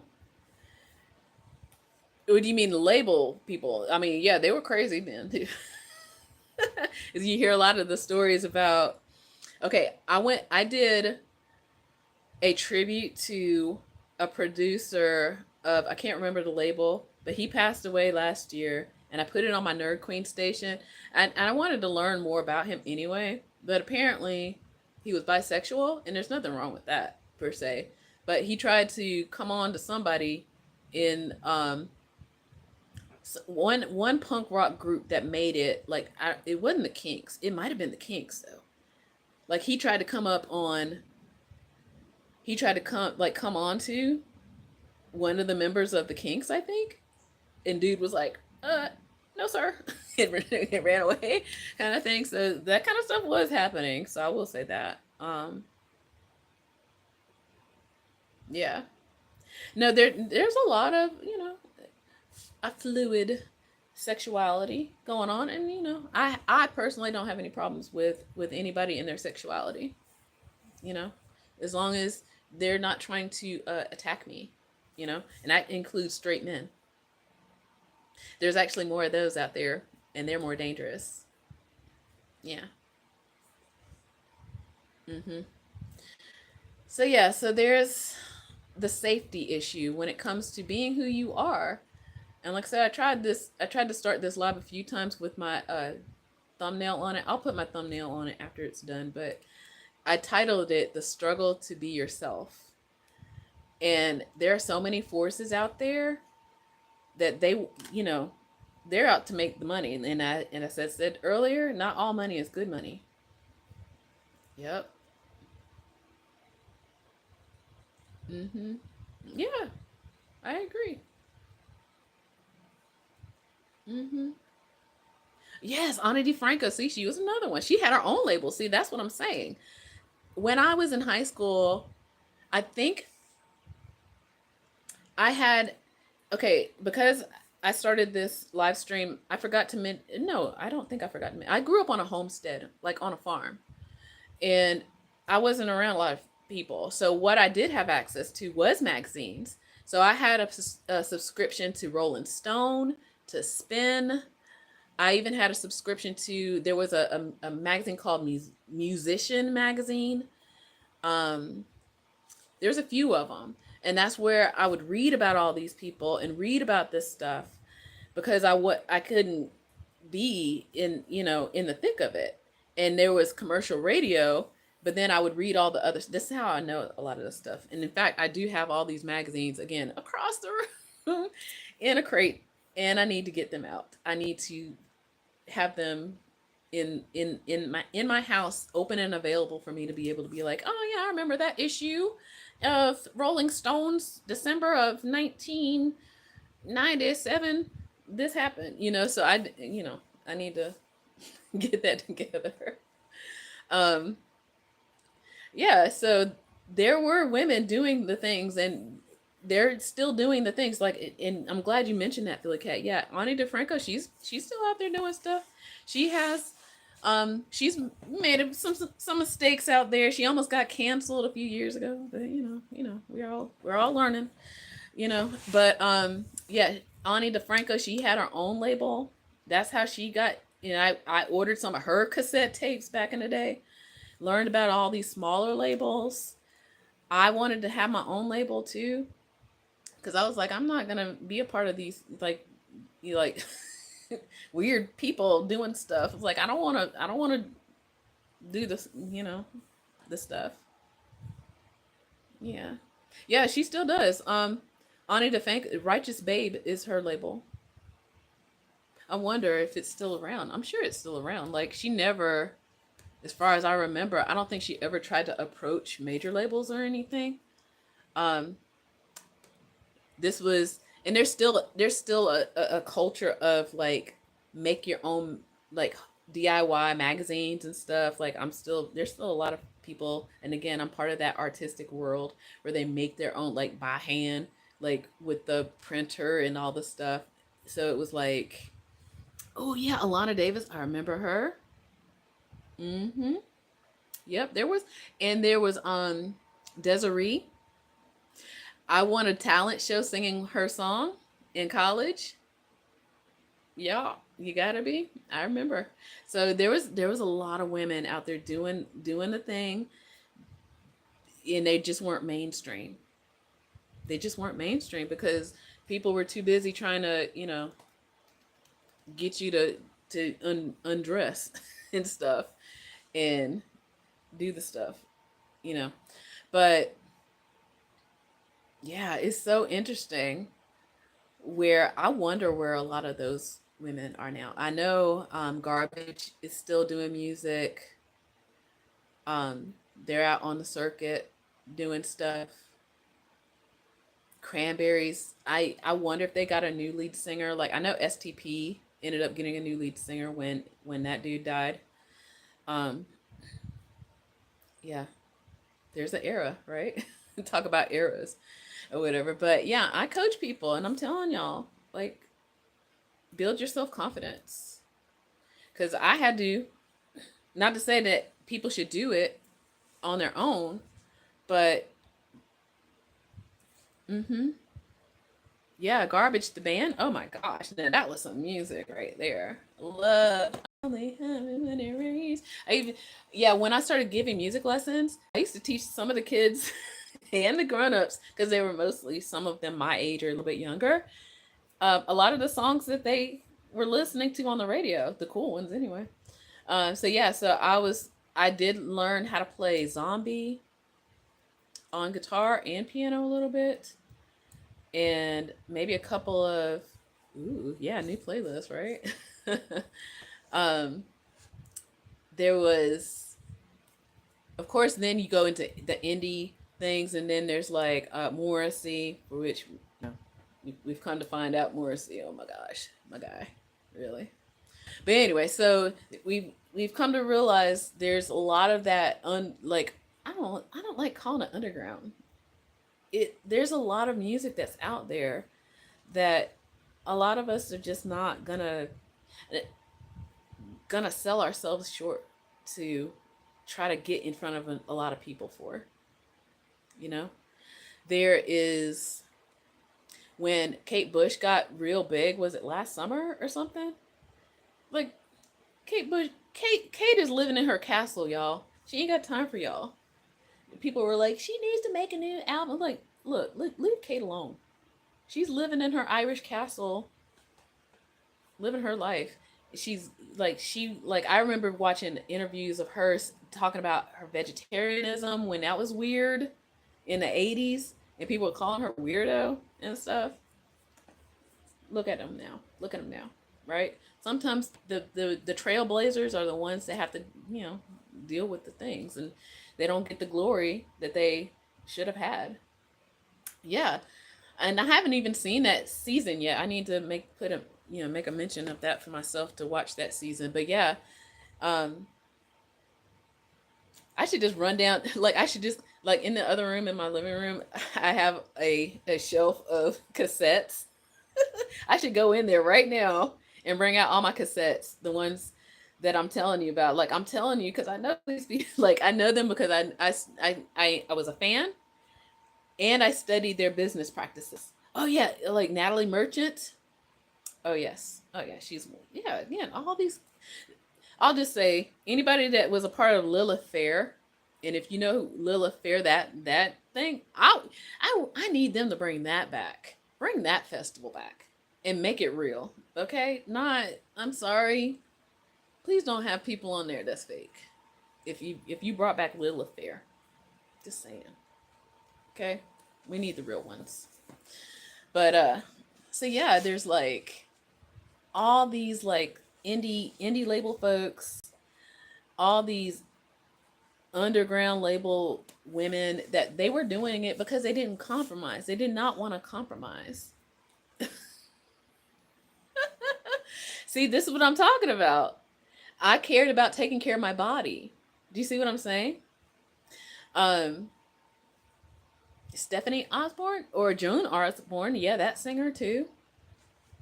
Yeah, I believe in wellness, taking care of my body. So when it came to, okay, let's go back in history a little bit. Okay, I grew up on a farm.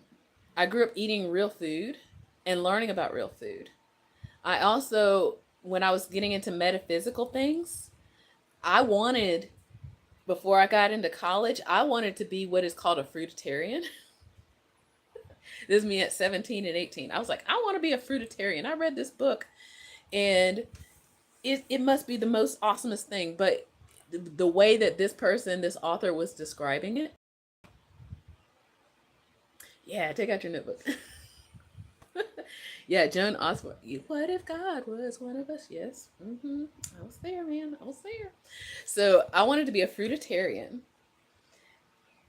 And it was for spiritual purposes. It wasn't necessarily for health food like it was for spiritual purposes, I guess. I don't know, because I was reading this book. It was a metaphysical book. And it said something to the effect of fruit is like the most perfect food. Think about the Garden of Eden, where they were eating fruit because that's just nature's way of giving you something to eat without nature killing itself, kind of thing. So I was like, yeah, I'm gonna be a fruitarian. And so they were saying the process, it was like a supposedly a 7-year process to really do it. And I was like, okay, I'm gonna do it. I'm gonna do it. So part of it was like removing certain things from your diet, right? Right. So things like meat. Well, first processed foods, then meats, then certain other things, grains and all this other stuff. Like be a fruitarian, eat fruits and nuts and all that stuff. Um, yeah.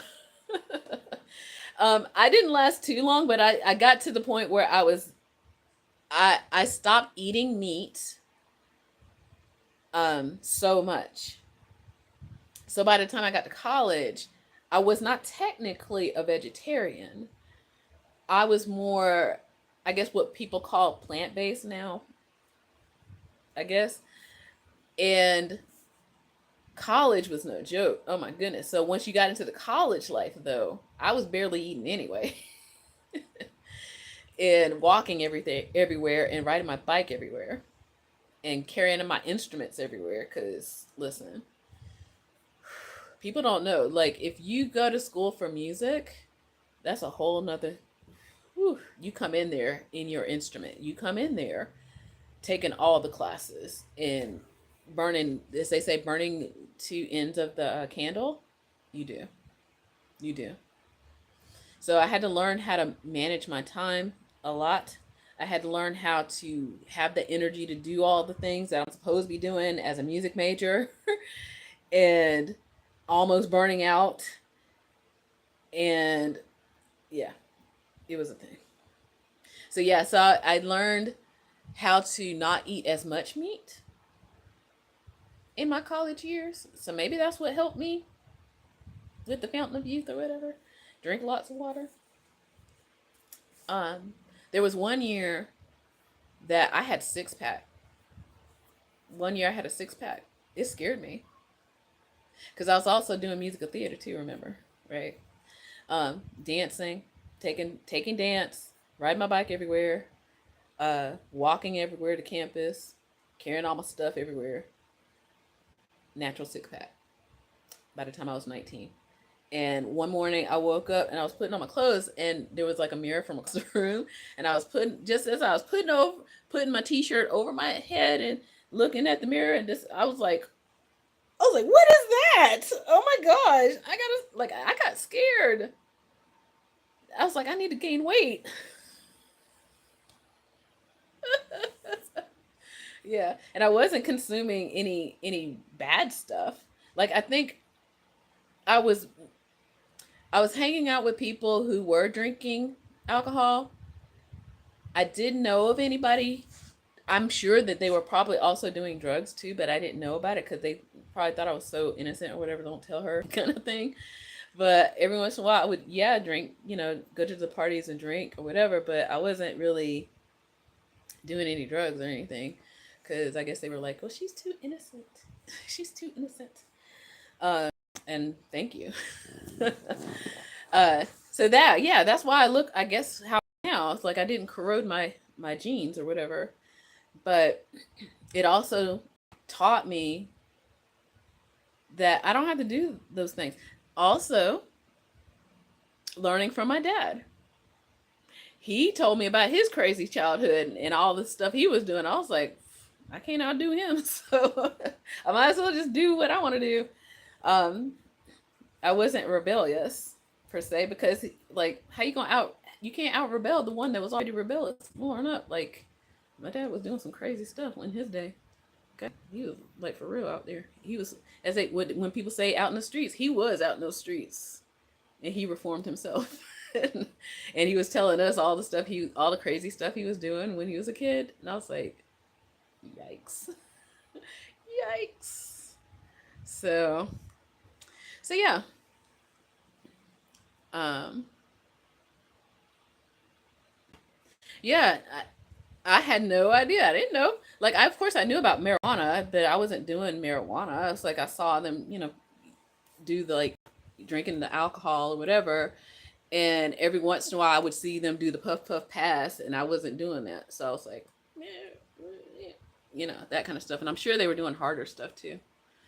Um, but it's always interesting. Even I can even like I don't want to go too graphic here, but when people see an innocence in a person, and you are and that other person is already down a road of destruction, and they see you and they're like, don't do what I'm doing, so there was a lot of people like that around me. It's like, because again, in that life, when you see people, partaking in those substances, and they know they're hooked and they don't know how to get out of it, and they don't want you to follow. Those are lessons I learned in my come up, right? So I was around those people, some who were doing all the right things, and then some who were falling off, some who had that anxiety. And now that I think about it too, I'm sure I was probably around a lot of people doing it in high school too, but they weren't telling me. They weren't telling me because I wasn't even drinking in high school either at all. I didn't even start drinking until I got to college, you know? So they weren't telling me because they wanted me to be like, they didn't want me to go down the road that they were already on, and they were like, we stuck, we don't know how to get out of here. Yeah, like I got lucky, you know. And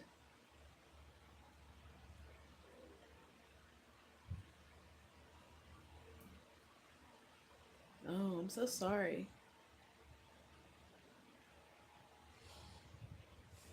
Mm-hmm. Yeah, and then I did have a couple of situations where there were bigger parties, I'll just say.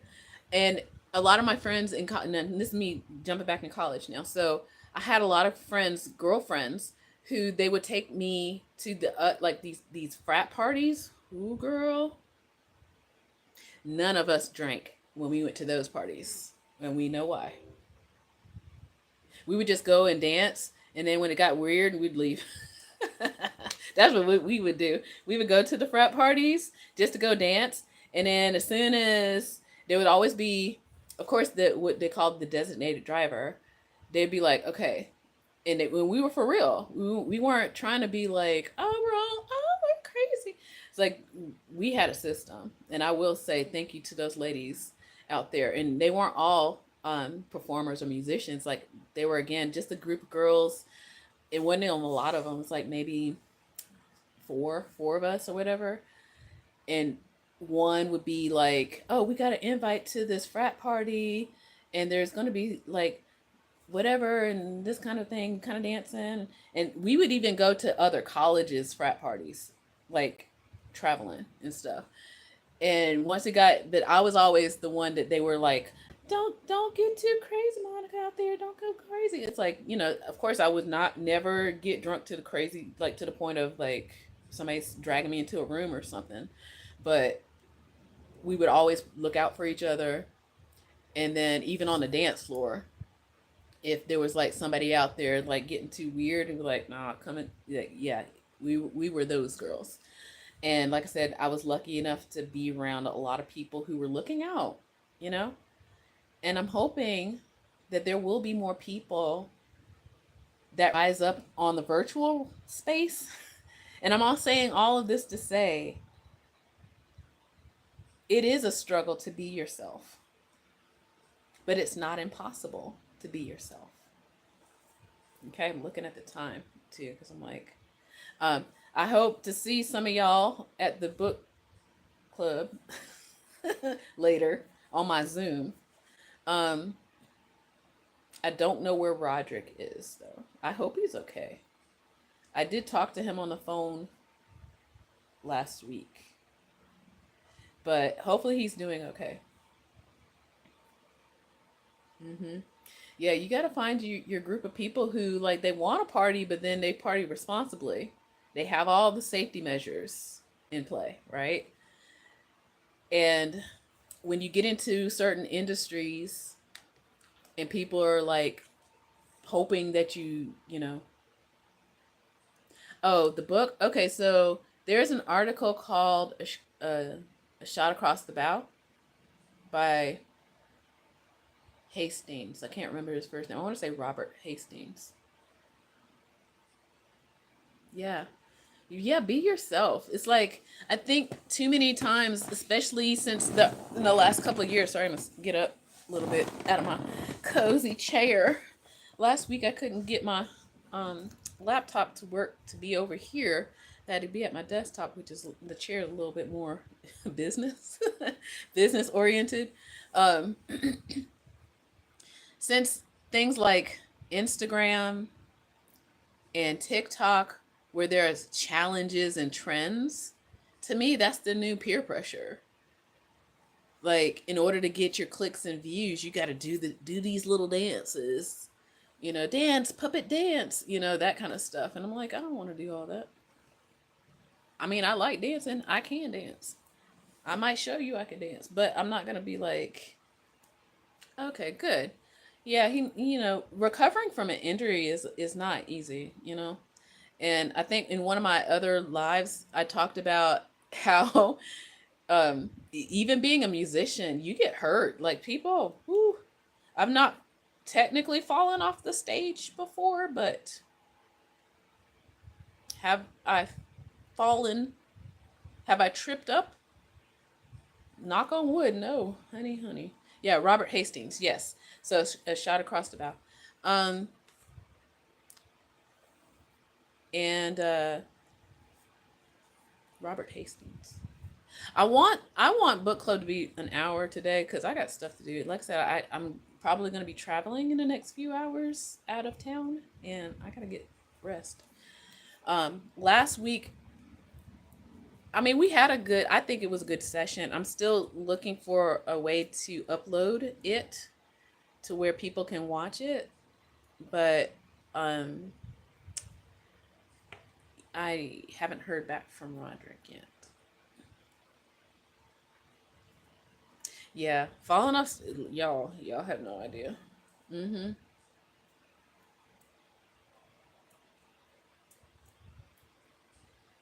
Okay. Yeah. Oh wait, so Fascinator, are you on Why the Big Secret channel with Roger Martin by chance? Like he talks about the strange and unusual anomalies in the world. He is a ufologist. That is a real thing, by the way. That means he investigates UFOs and stuff. Yeah, please do check that out. So yeah, so the book club is based off of from that channel. So um, he sold a lot of books that he has, that, he is, like I said, a ufologist. So a lot of those books are about like strange things that have happened, UFOs, sightings, and witnesses and stuff like that. So we're going to be talking about that. Yeah, they might be in the oceans. I'm starting to think that too now. I'm really starting to think more and more about how there shouldn't be any fighting amongst us people who think about the mysteries of the universe and the world out there, because I think all of it is I think it's all true. I think it's all true, quite honestly. And I think, uh as I call myself a polymath, because I like so many things, and I'm just gonna brag. I'm good at a lot of things, and because I like a lot of things and I'm curious about a lot of things, I can make the connections that some people aren't making because they stick to, as they say, they stay in their lane. Yeah, yeah. So Roderick, he might still have it on his website. I don't know. Let me go over here and look. Um, See, last time I was gonna look for righteous bait. See, y'all got me on the stream of consciousness now. All right. And I know you're not, Philika. I know you're not a moderator. Maybe I can. I don't know. Ooh, if I did lives on mine, now This is summertime. I'm just saying. You don't have to do this if you don't want to. I always tell people you can say no, because I've learned that's one of the things I've learned to do with emotional intelligence when I teach people. Know how to say no and not feel guilty about it. Men do it all the time. So I have a lot of male friends, and when I see them, when they say no and they mean it, and they just, go about the business. And there's something about women being afraid to say no because they think people have all these ideas about them when they say no. It's like, quite honestly, I'm gonna just be honest. People don't care unless it's another woman, and then next thing you know, it's like a weird thing going on. And I was like, unless they actually said it, and this is what I've actually had to coach people into saying, unless they have actually told you that they are mad at you, they're not. Okay, unless they have actually come to you with their grievances, do your life. Why are you shrinking yourself in such a way because you think somebody's mad at you, or you think they don't like you? I don't care. That has nothing to do with me. Somebody being mad at you has nothing to do with you, unless you actually did something to them. And then they should say something, and then that's their problem until they bring it to you. But anyway, so what I'm saying is I think it all is true. I think there's Bigfoot. Because they keep finding like animals that they've never seen before, right? And there's animals that keep showing up in the world. They're like, whoa, what is that? Because I teach the little kids. They bring these weird animals to me, sea creatures and stuff. I'm like, what is that? And, and they're like, you're so cute. I'm like, what? Yeah, there's stuff out there, y'all. There's some stuff out there. Stuff that does not have a scientific name yet because they haven't, quote unquote, discovered it yet. Some stuff that don't want to be discovered. Don't even get me started in the mushroom kingdom. Okay? That is a whole, like, I wish I knew more about mushrooms, and I'm probably going to learn more about mushrooms too. They are looking for people to help them like categorize these new mushrooms that are out there. There's thousands of them. Thousands. Now I will say, if you're on Netflix, Fantastic Fungi, I love that. I loved it. There is the guy, he's still alive, but his brother, or maybe I'm getting these guys mixed up. I'm throwing out a lot of names right now.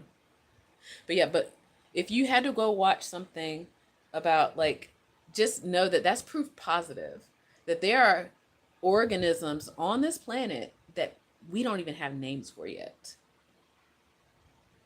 let me say it again. There are organisms on this planet that don't even have names yet because either we keep ignoring them or avoiding it or whatever, or they're avoiding us, all kinds of stuff. Um, so yeah, so I fascinator. If I were you, I'd go to What a Big Secret, the channel, and check them out. Oh yeah, I'm sorry. Yeah, I'm also gonna tell you this. My mother, she used to hate mushrooms, and she was like, "Ooh, they're slimy and all this, for eating purposes, that is." Oh, Why the Big Secret by Roderick Martin, the channel. But yeah, he hasn't posted in a while because he hurt himself, and he's recovering, and I totally support that. He needs see if and I don't think people know this or not, but I was coaching him for almost a year, on and off. He would call me and stuff. Um, so yeah, so he's hurt himself. I probably need to call him. I probably will call him. If he doesn't show up on the thing, we'll see what happens. Um, so yeah, so you got to take care of your body, basically. I believe in longevity because I believe in having a good life. And if you want to have a good life, you want to have a good body with that good life, right? Mm-hmm. Yes, there are those, what they call the psilocybin. There are, but there are thousands of species of mushroom. Oh yeah, yeah, yeah. So yeah, if you go to the and this is for Fascinator, Fantasticinator. Sorry, I keep misreading it. Sorry, friend. Fantasticinator. That's a mouthful. So, yeah, when you get to his channel, the link to his website and store is there. You can purchase the ebooks there. Now, speaking of ebooks, um, speaking of ebooks, I'm writing a book, not necessarily what an ebook, like and again back to these scammers out there. So the last few years when the shutdowns happened, I was writing a book before the shutdowns, and it was originally going to be about how to practice your craft. It's basically a coaching book, right? Oh yeah, so that's what I was going to say, Philly Cat. All right, so since you're on my live, I don't know if you're able to put links in my live, but I will allow. Yeah, try it and see. Let me see. I'm over here on my laptop and see if that was going to work or not. If not, I will put it in the chat to the website. So that's what I was looking for. Um,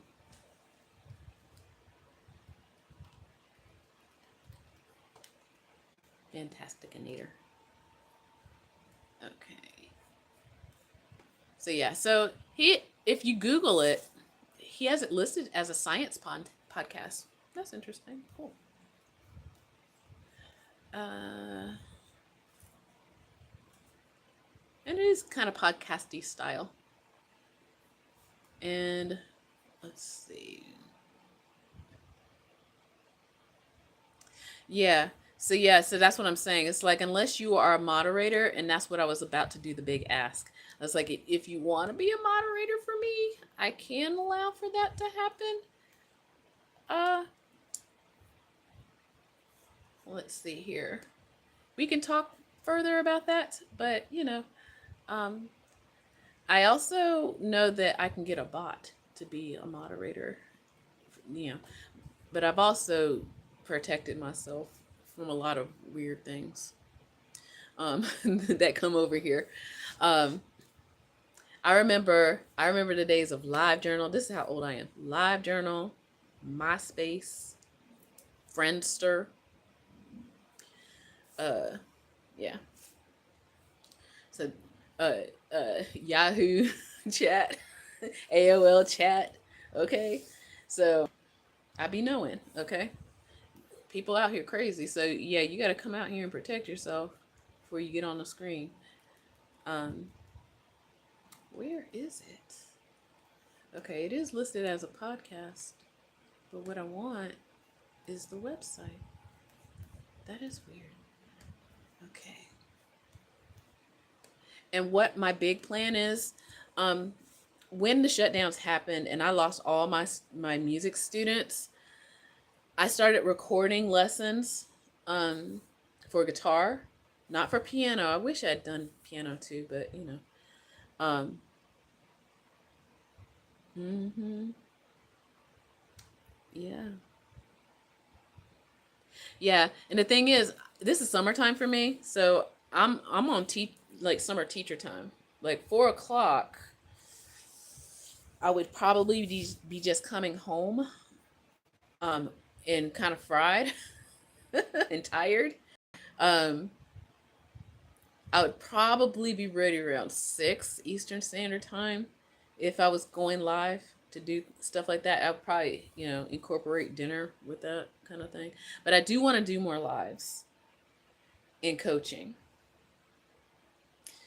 And I want to put my recorded lessons on my other channel for the musicians out there who are interested.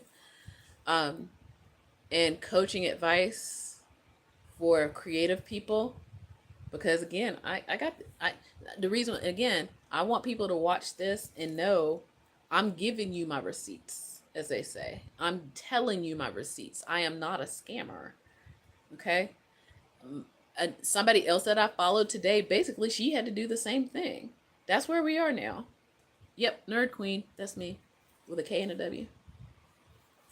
um Yeah, so she had to do the same because of, I hate to say, TikTok is producing a lot of people who are just running out there saying, I'm a coach, get paid, get here, pay.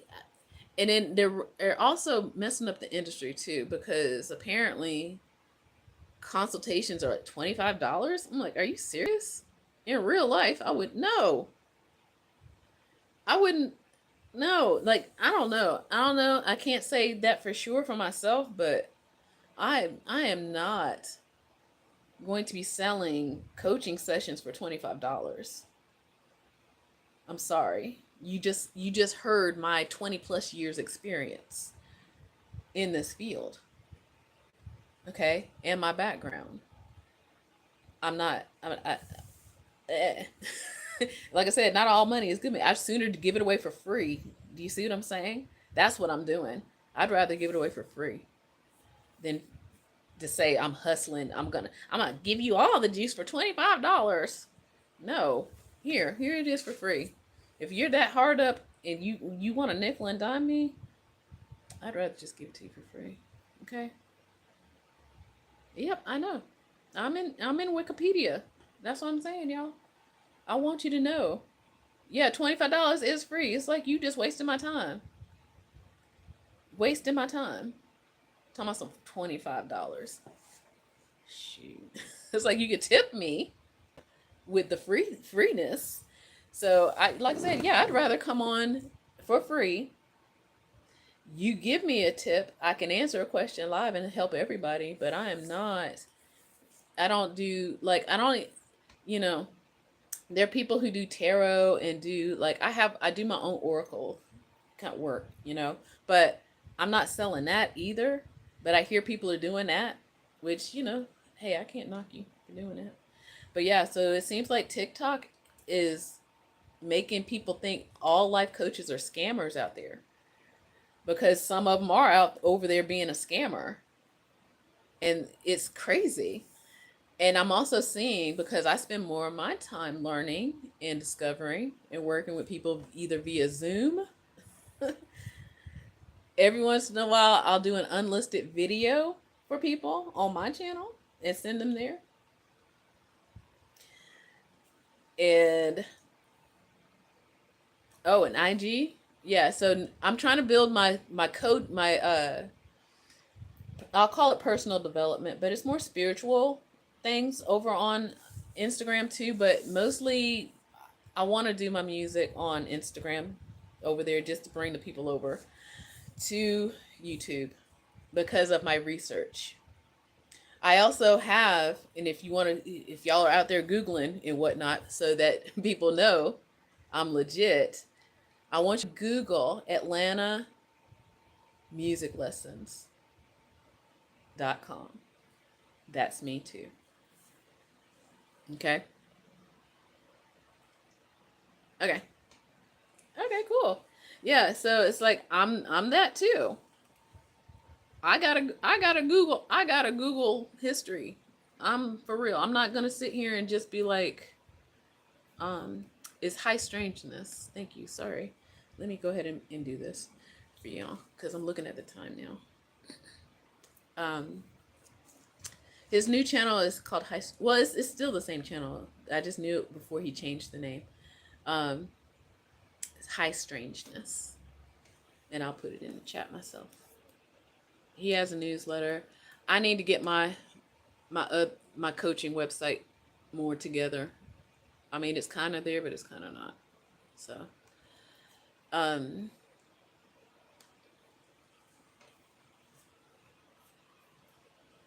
there we go. All right. So that is Roderick's website, and you can find all the things from there.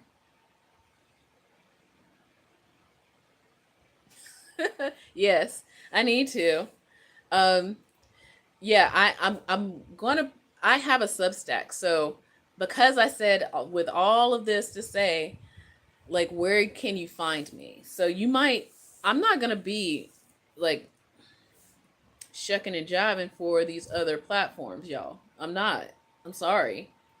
Okay, that's really what it boils down to.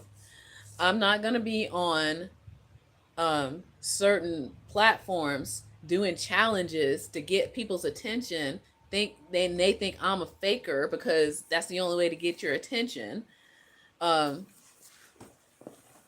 when I got Google presence, okay, I'm on the Google. How about that? Y'all want to find me, right? Um, when people ask about when I'm on my gigs and they ask me if I'm on Instagram, I was like, yeah, yeah, I'm there.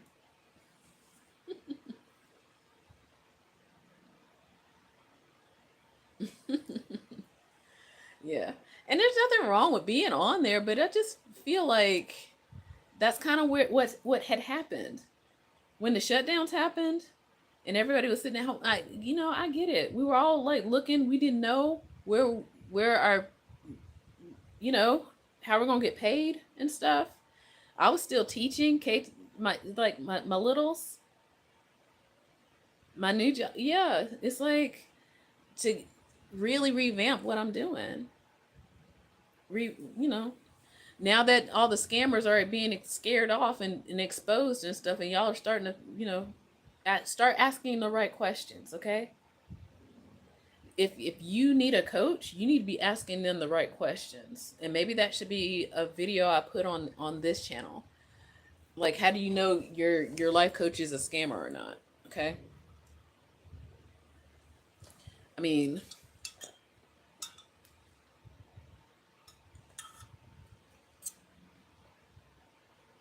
not really sure what that's going on. I'm gonna view a message. Somebody put up something I don't know.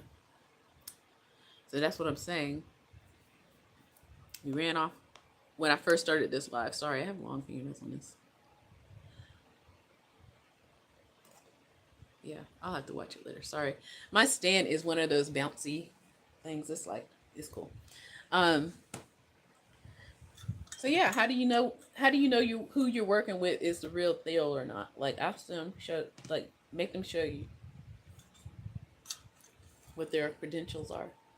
Cuz too many times people are going for those numbers. That's what I'm saying. That's what I started with this video.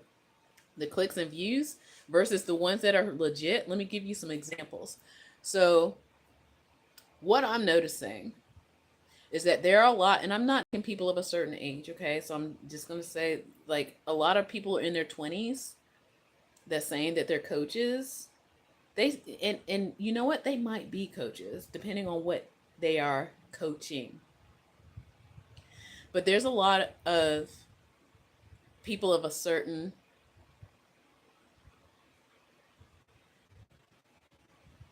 yeah, yeah. So there's a lot of coaches age, and they're saying they're coaches of certain things, and they got, I mean, hundreds of thousands of followers and stuff, and they may or may not be real coaches. And I'm going to tell you something else about the coaching industry. It's unregulated. So when people start saying, I'm a certified coach, there's no such thing. Not in the United States. It's not regulated. You can say you're a coach, but you also need to have some ethics. Okay?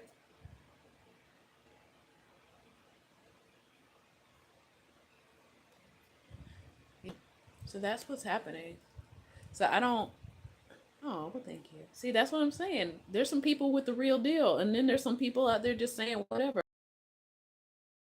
Perfectly curated videos with the jump cuts and the whatnot, and they're saying things that they're reading off of a script that somebody wrote for them, and they're pretending to be coaches when they're not, and they're just actors. And there's nothing wrong with acting either.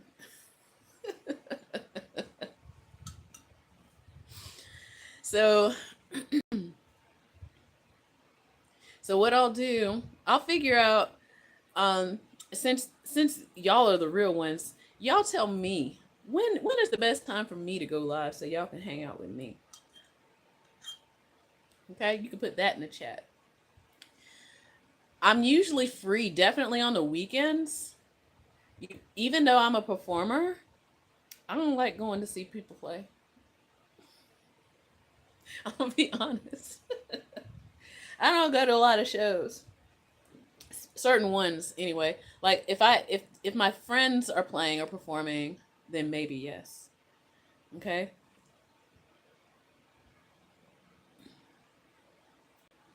Yeah. So I'm working on my book. I'm working on my book. I need, this is actually even accountability for me, because I said I was working on a book since 2017. I had notes and everything. I'm telling you, I'm in this house right now, like decluttering and all kinds of stuff. Now I see where it is over there. So okay, cool. Yeah. So right now I'm working on summer hours right now. So clicks and views. YouTube does have, certain rule about like trying to get monetized, but I mean, if I can get enough people, yeah, I'll do that route. I can teach you basic meditation and mindfulness, the stuff I do in my own classroom with my students. That's why I learned how to do breath work. Um, in the school that I'm in a more progressive. It is a progressive school. The school I'm in, they give us workshops on how to deal with trauma with students, how to have communicate, like how to tap into like different states of like when a child is having like a, we call it having a bad day. So when a child's having a tantrum and acting out and being wild, and I also used to teach kindergarten too, so there there are things that we have learned to do to help calm the nervous system. I got those books too. Okay, in my living room. Okay. Um. Oh. Oh, that's so sweet. And I love teaching, and that's another thing. I don't necessarily plan on quitting teaching because I like teaching and I like being around the kids. Like you'd be surprised. A couple of times I know Roderick would mention something about children on there, and I'm like, you have no idea the real spirit of a kid. Like they are so pure and honest, and we teach them how to not be. And I try to find the middle ground, the middle way, spiritually, on how they can still be themselves and still be in the school system. Okay? That's why I'm still there. Okay? That's what I want. I don't want people to lose who they really are because they're trying to fit in, or they're trying to, do what their teacher, that kind of thing. Their teacher just barely is barely here mentally or whatever. I really do love teaching. I do. And I love performing. Okay.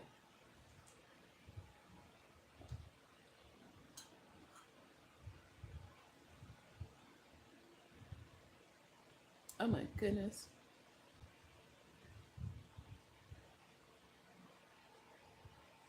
Yeah. It's like and I'm about to be a mentor too. I think I put it in another live, but I'm about to mentor a student teacher next year. So I'm going through a lot of workshops myself for my day job. So there's a lot of things I'm learning and a lot of things I already learned that I feel like I have such a unique perspective of things that people need to hear about it. You know what? It's so funny you say that. It's like I had a show, or it got canceled because the other person in the show had a death in the family, and then I had a death in the family. Okay, like this last few weeks. So, um, I'm also trying to rethink that too. I started doing a lot of performances on Facebook, so you might find me on Facebook and go through all those videos. I'm trying to bring them over here too to YouTube. Yeah. So me as a performer might be more on camera. I don't know, but I do stage. My band, the band I'm in, is called Blackfox. We were trying to get nominated for a Grammy last year. We didn't make it. So sad. Um, so let me put in my band uh website too, since I'm over here. I'm telling y'all. So now, when you get the fakers out the way, here come the real ones. I'm one of the real ones. The real ones. Okay. I'm trying to remember if our website is called blackfoxmusic.net, I think. We don't have an Instagram. A lot of the band members are in other bands and other musicians. So it's almost like we're a super group. They have other bands, and they're on Instagram also. So let's see here. Yeah. So what I'll do, Philly Cat, I know your real name though, but what I'll do is I will make you a moderator so that anytime you see me on live, you can just moderate, right? Um, I was trying out the bot yesterday. There, YouTube has a bot, and I don't think a lot of people know that. Ooh. Oh, honey. Oh gosh, no. What is that? Really, what Facebook is doing now? Is that how they're trying to verify identifications? Yeah, don't do that. I think there was just so many. So okay, the reason why I know a lot of this is, again, I'm an industry person. Um, what I'd like to do, I want to know how things work. I'm not just going to jump out here and be like, I just want to be famous. As you can see, as I'm telling you, oh my gosh, that's so sad. I'm so sorry. Yeah, you're welcome here, because I'm like, Facebook. The only reason why I'm still there is because I was there since 2009, before everybody came over there. I'm always one of those early adapters, as you can tell, trailblazing, and I strongly protect my profile over there,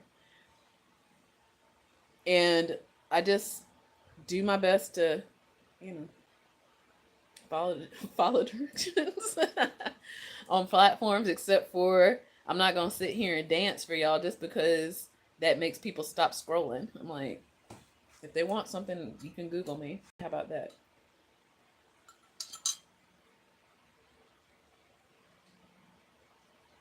Mm. Oh, really? What's wrong with the bot? Like, I kind of wanted to try it out. Like, I feel like, so there's a feature here on YouTube that you can block out certain words. I don't know if Roderick knows that or not. Okay, wait. Ooh, look at the time. Time's getting away. I'm gonna have to stop this soon. Certain words can be blocked out on lives. I might be updating it because one of the times, like what I'm also starting to see, because again, I'm a teacher, y'all. A lot of these kids are coming on my lives and they're using code so that they can go play Roblox. So I might be blocking out that one too.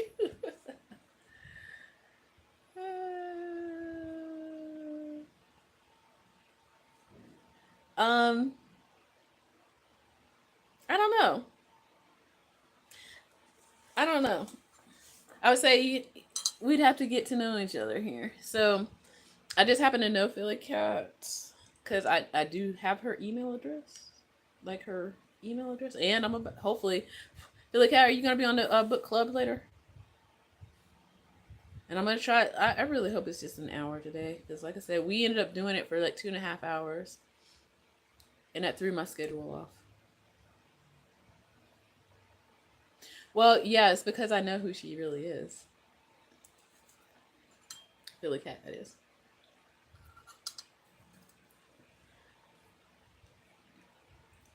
And I have her email address. Um, so part of being a moderator, I have to know what your email address is. Okay, so as I am, what did I say I was gonna put in there? Okay, let me check my emails over here. Yeah, so I was doing a lot of, like I said, housekeeping, as they say, for work and just doing a lot of little things before I try to travel. And like I said, I'm proud of myself to be able to have gotten some things done. Then I'm like, oh no, yeah, I said I was gonna.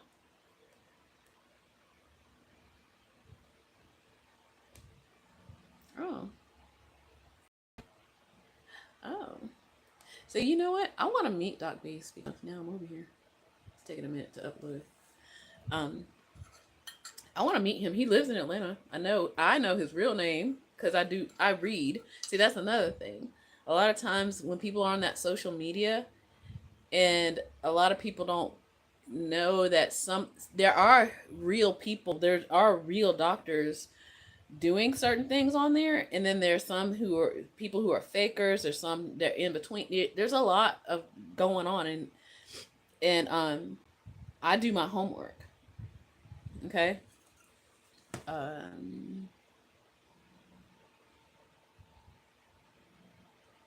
ooh, there's a fast.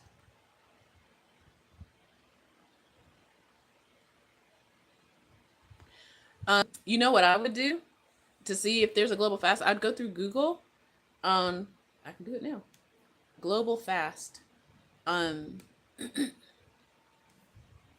I also follow like real science. Like one of the things I do like about Instagram is that they do have people like real people on there, like real scientists, real doctors, and then there's some people who are stealing their accounts, and I'm sure you know this. Again, I'm just learning this stuff because I've not been on social media like that. Um, and I think it's beautiful that there are real scientists trying to teach people on there, like astrophysicists, um, real biologists. Um, oh wait, so yeah, I don't know Doc B like that, so I don't have his number or anything. Like I said, I know his real name though, but I don't. I've never met him in real life. I know he lives here in Atlanta. I want to meet him one day. Um, but I know he's on tour. Doc B. He's a percussionist. He's with Kebmo right now. He might be back in town. See, do you see what I'm saying? Industry person. So, Doc B. He is playing percussion for Kebmo. That's what he's doing, and he's been doing more lives too on the weekends. But he's an herbalist. Oh yeah, study herbs too, and that's see I can tell you about my the story of had a health scare years ago. That maybe that's another thing somebody was mentioning. It's like, oh, you look so young. It's like I had a health scare, and I was looking back at some old pictures. I was like, man, I definitely did not look healthy, even though I look, according to some people, I don't look the same way I did back then, 10 years ago when I was younger. I look older. Okay. Oh, the tour is over. Oh, okay. Cool. Cool. Okay. That would be cool to have to, I guess, mm, even though I have a real life community of artists and creative people, because I do know comedians too. Like, I have had some friends who left the teaching profession to just go ahead and do their thing. And one is a comedian. He used to be a special ed teacher. He an awesome teacher too, but I'm gonna tell you, they out here, it's hard work out here doing special ed. I'm gonna tell y'all, it really is. So he is a comedian, and he's out there in these streets. I'm gonna tell you what his name is. His name is Damon Sumner. Um, and I just saw his I taught his little, actually two of his littles. I just had one of his student children last year. She is so sweet. I just again saw her last week at the library. Just ran into her and her mom, and her mom is a teacher, a former teacher too. She now works in the fitness world. So do you see what I'm saying? There's a lot of people doing stuff, and I don't think either one of them, like Damon does have a little bit of a Instagram following, and I don't know if Katoya does, but Damon does. So Damon Sumner, look him up. He does clean comedy though, for the most part, I think. Okay, that's all I've heard. Clean comedy. Um, yeah. So yeah. So what I'll do, I'm looking at the time here. Um, oh, you got your note paper out. Okay, what do you want to know? So I will. Okay, I feel like more people, and this has been bugging me for months now. I've been getting more deep into my spiritual practice, and part of it, I guess people label it like realist, like really telling people what you feel and not hiding it. I think there is a term for that. I'm not saying do that, and I'm not saying I'm doing it right now. But what I am saying is honoring your feelings, your real feelings, and not covering them up. Because before you do any kind of work, inner work, know yourself. I tell people this all the time. Know who you are. You have to start pushing away everything that people told you that you needed to be and you became, because you did it because they told you to do it. Okay? Or dress a certain way because they said everybody's doing it. Or do your hair a certain way because you see everybody else is doing it. Honey, this is a wig, by the way. But do learn who you really are. And the only reason why I have a wig on is because I just took my braids down and I'm deep conditioning my hair and all that good stuff. Um, so learn who you really are. Learn what you really like. You can use the internet to do that too. I think the poison of the social media is that they pick up on your habits. They pick up on your habits, and then I mean, it's somebody's real hair. Hold on. Listen. Yes, this is my scalp. Um when I'm performing, okay, the only reason why I do wear wigs is because, and I don't wear wigs all the time either, is because when I'm performing in the real world, if you know anything about Black women, it takes a lot for us to get our hair, like, and it took a lot for me to finally decide to do this. And it wasn't until I thought about it and I saw an interview by Tina Turner. She did an interview about her wigs. And she said she made her own wigs. Tina Turner, that is. And she said, yeah, I was doing it since you know, the 60s and whatever, because I had to know that my wig was gonna work and it was gonna be on my head the right way. Because we already know. I hope y'all know this. Like in the 60s, all those girl groups and boy groups, back in the R&B days, they were all wearing wigs. You know that, right? I hope so. So she was wearing wigs from then. And then I was like, it takes me so long to get ready for a performance, and then um I don't know what the conditions are going to be where I get there, if my hair is going to act right in those conditions, because I have natural hair. Um, and I thought it would, and it is. It's easier to just throw a wig hat on, okay? And that's what I call them, wig hats.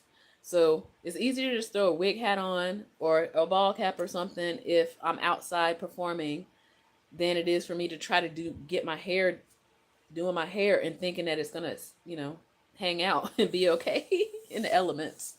Okay, so that's the kind of stuff that I do. Yeah, you can wear a wig. Everybody can wear a wig. People wear wigs. Everybody wear wigs. So what I'm saying is, learn who you really are, and you can use social media to do that, but you can't use your accounts. And the reason why you cannot use your own accounts is because you've already programmed those algorithms to do a certain thing. Yeah, stubborn hair don't stay. Okay. What you can do if you are looking, I mean, I think in the end, I think people really know who they are. I think people really know what they like, and they've just been hiding it for so long that when it finally happens, they just, they have self-doubt in what it is they like, and they're scared people will, make fun of them and ridicule them and all this other stuff. I say, find a hobby that's not social media. That stuff is the devil for real, especially Instagram. It's like even me trying to do my research. I was like, good God, I'm on here for 45. That's like I'm trying to do something else. Whew. They know what they're doing.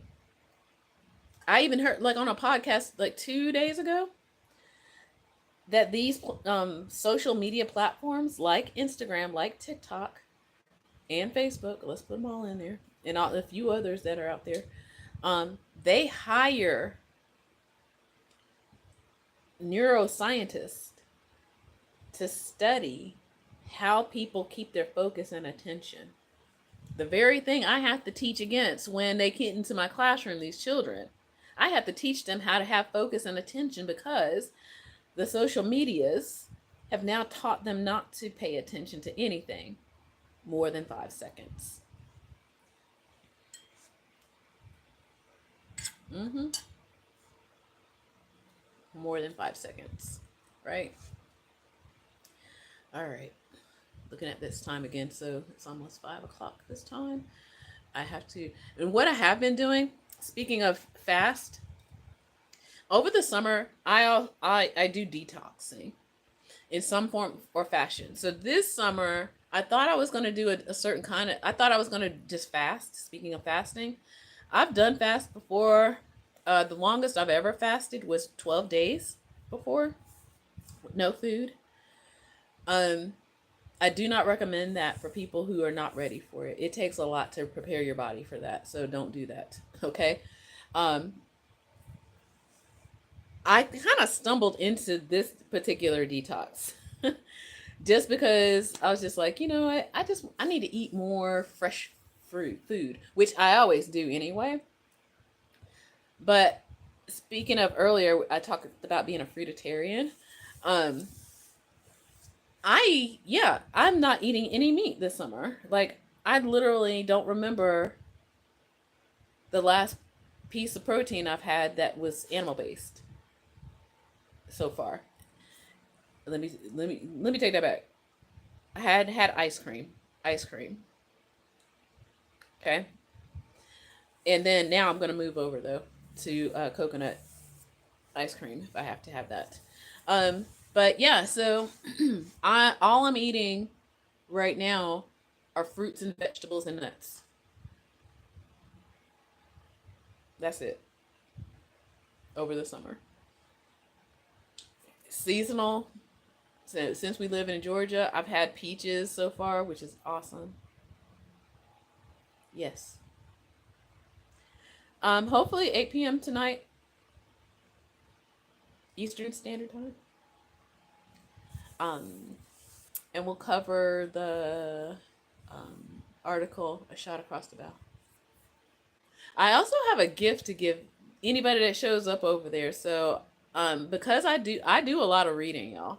I do a lot of reading for work, for personal development, and I understand not a lot of people like reading, and a lot of people know how to do speed reading, for which I know how to do.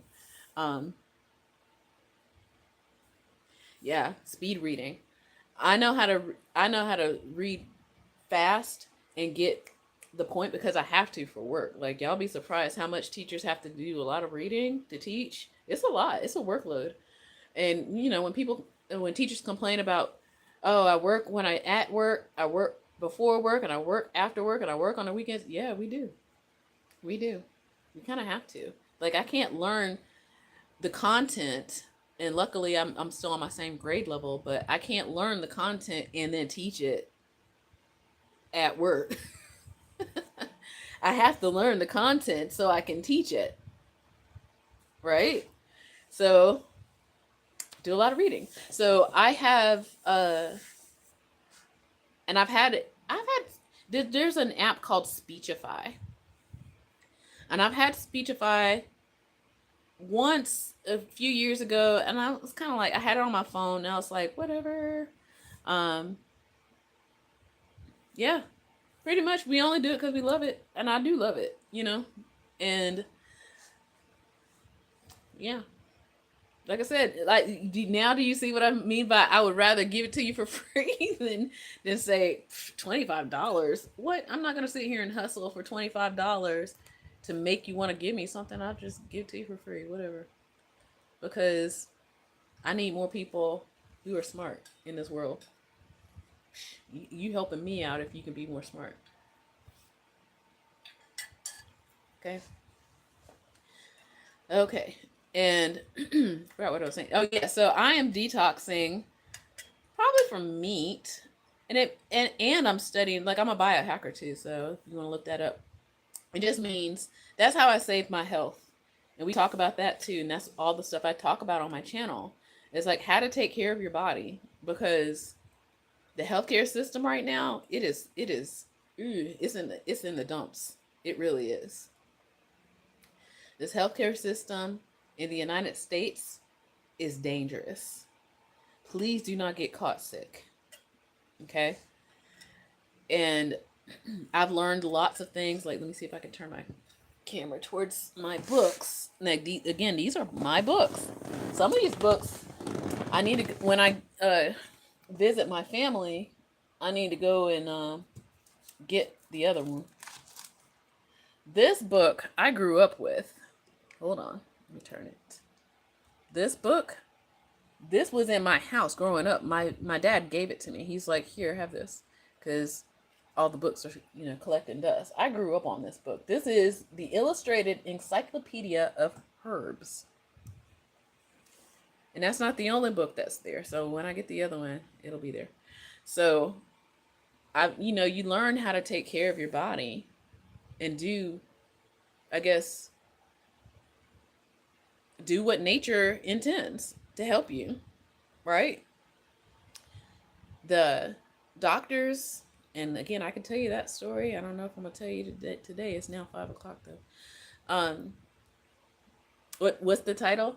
It is the Illustrated Encyclopedia of Herbs, and I am gonna talk more about herbs on this channel too, because again, I think we all need to know what can you be eating to help improve your health so that you can live longer and enjoy your life.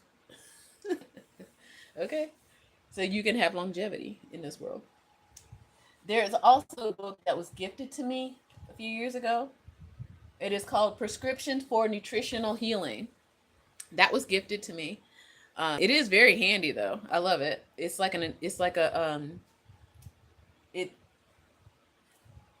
it's bookmarked by illness, not necessarily by the herbs. So this one is the herbs, the one I pointed to before. And then I have some other. Oh yeah, it is 501. All right, so I'm just gonna go, y'all, because look, I gotta be back on here in about a few hours. But thank you so much. Yeah, prescription for nutritional healing. I do have ebooks of those kinds of things too, and that's what I'm also gonna be putting on. I don't know if I want to put it on this channel or put it in my. I have my I have a Thinkific account. So, like I said, I do coach people.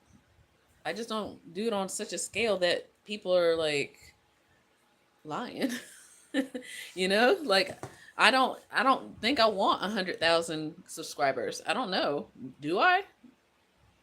If it means lying, because I've been burned. There was some people I was watching, they were doing and saying certain things, and then the second, literally the second they got to 100 subscribers, they turned into a totally different person. Okay? I'm not going to do that.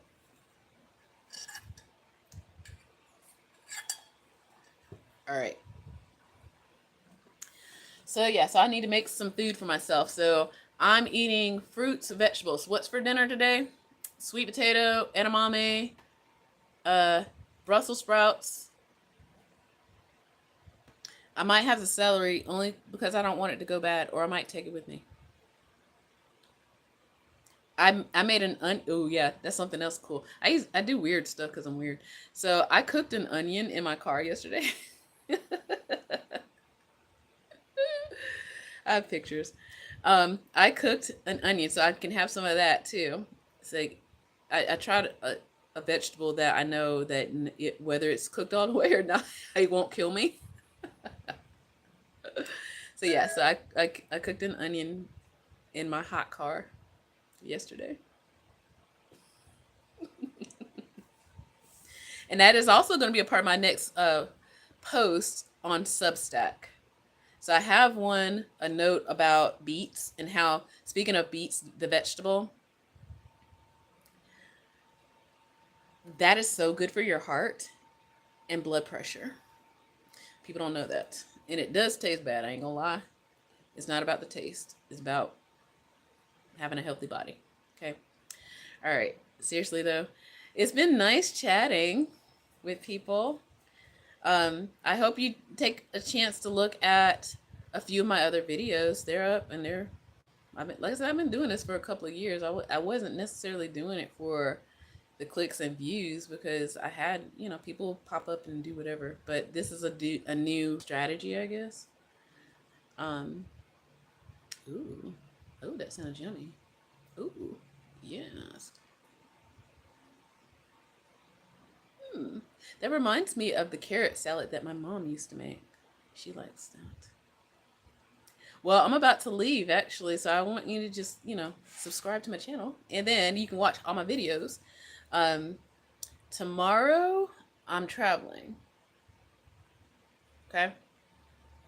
I don't know if I'll have enough juice to go live or anything like that. I can take some video, but I don't know. But yes, I'm going to go now. I could probably take some video. And like I said, that's kind of what I was doing today. I was like, yesterday, I was like, make sure all my things work. Maybe my laptop. I don't know. We'll see. All right. Philly Cat, I'll see you in a bit. And everybody else, take care. Bye.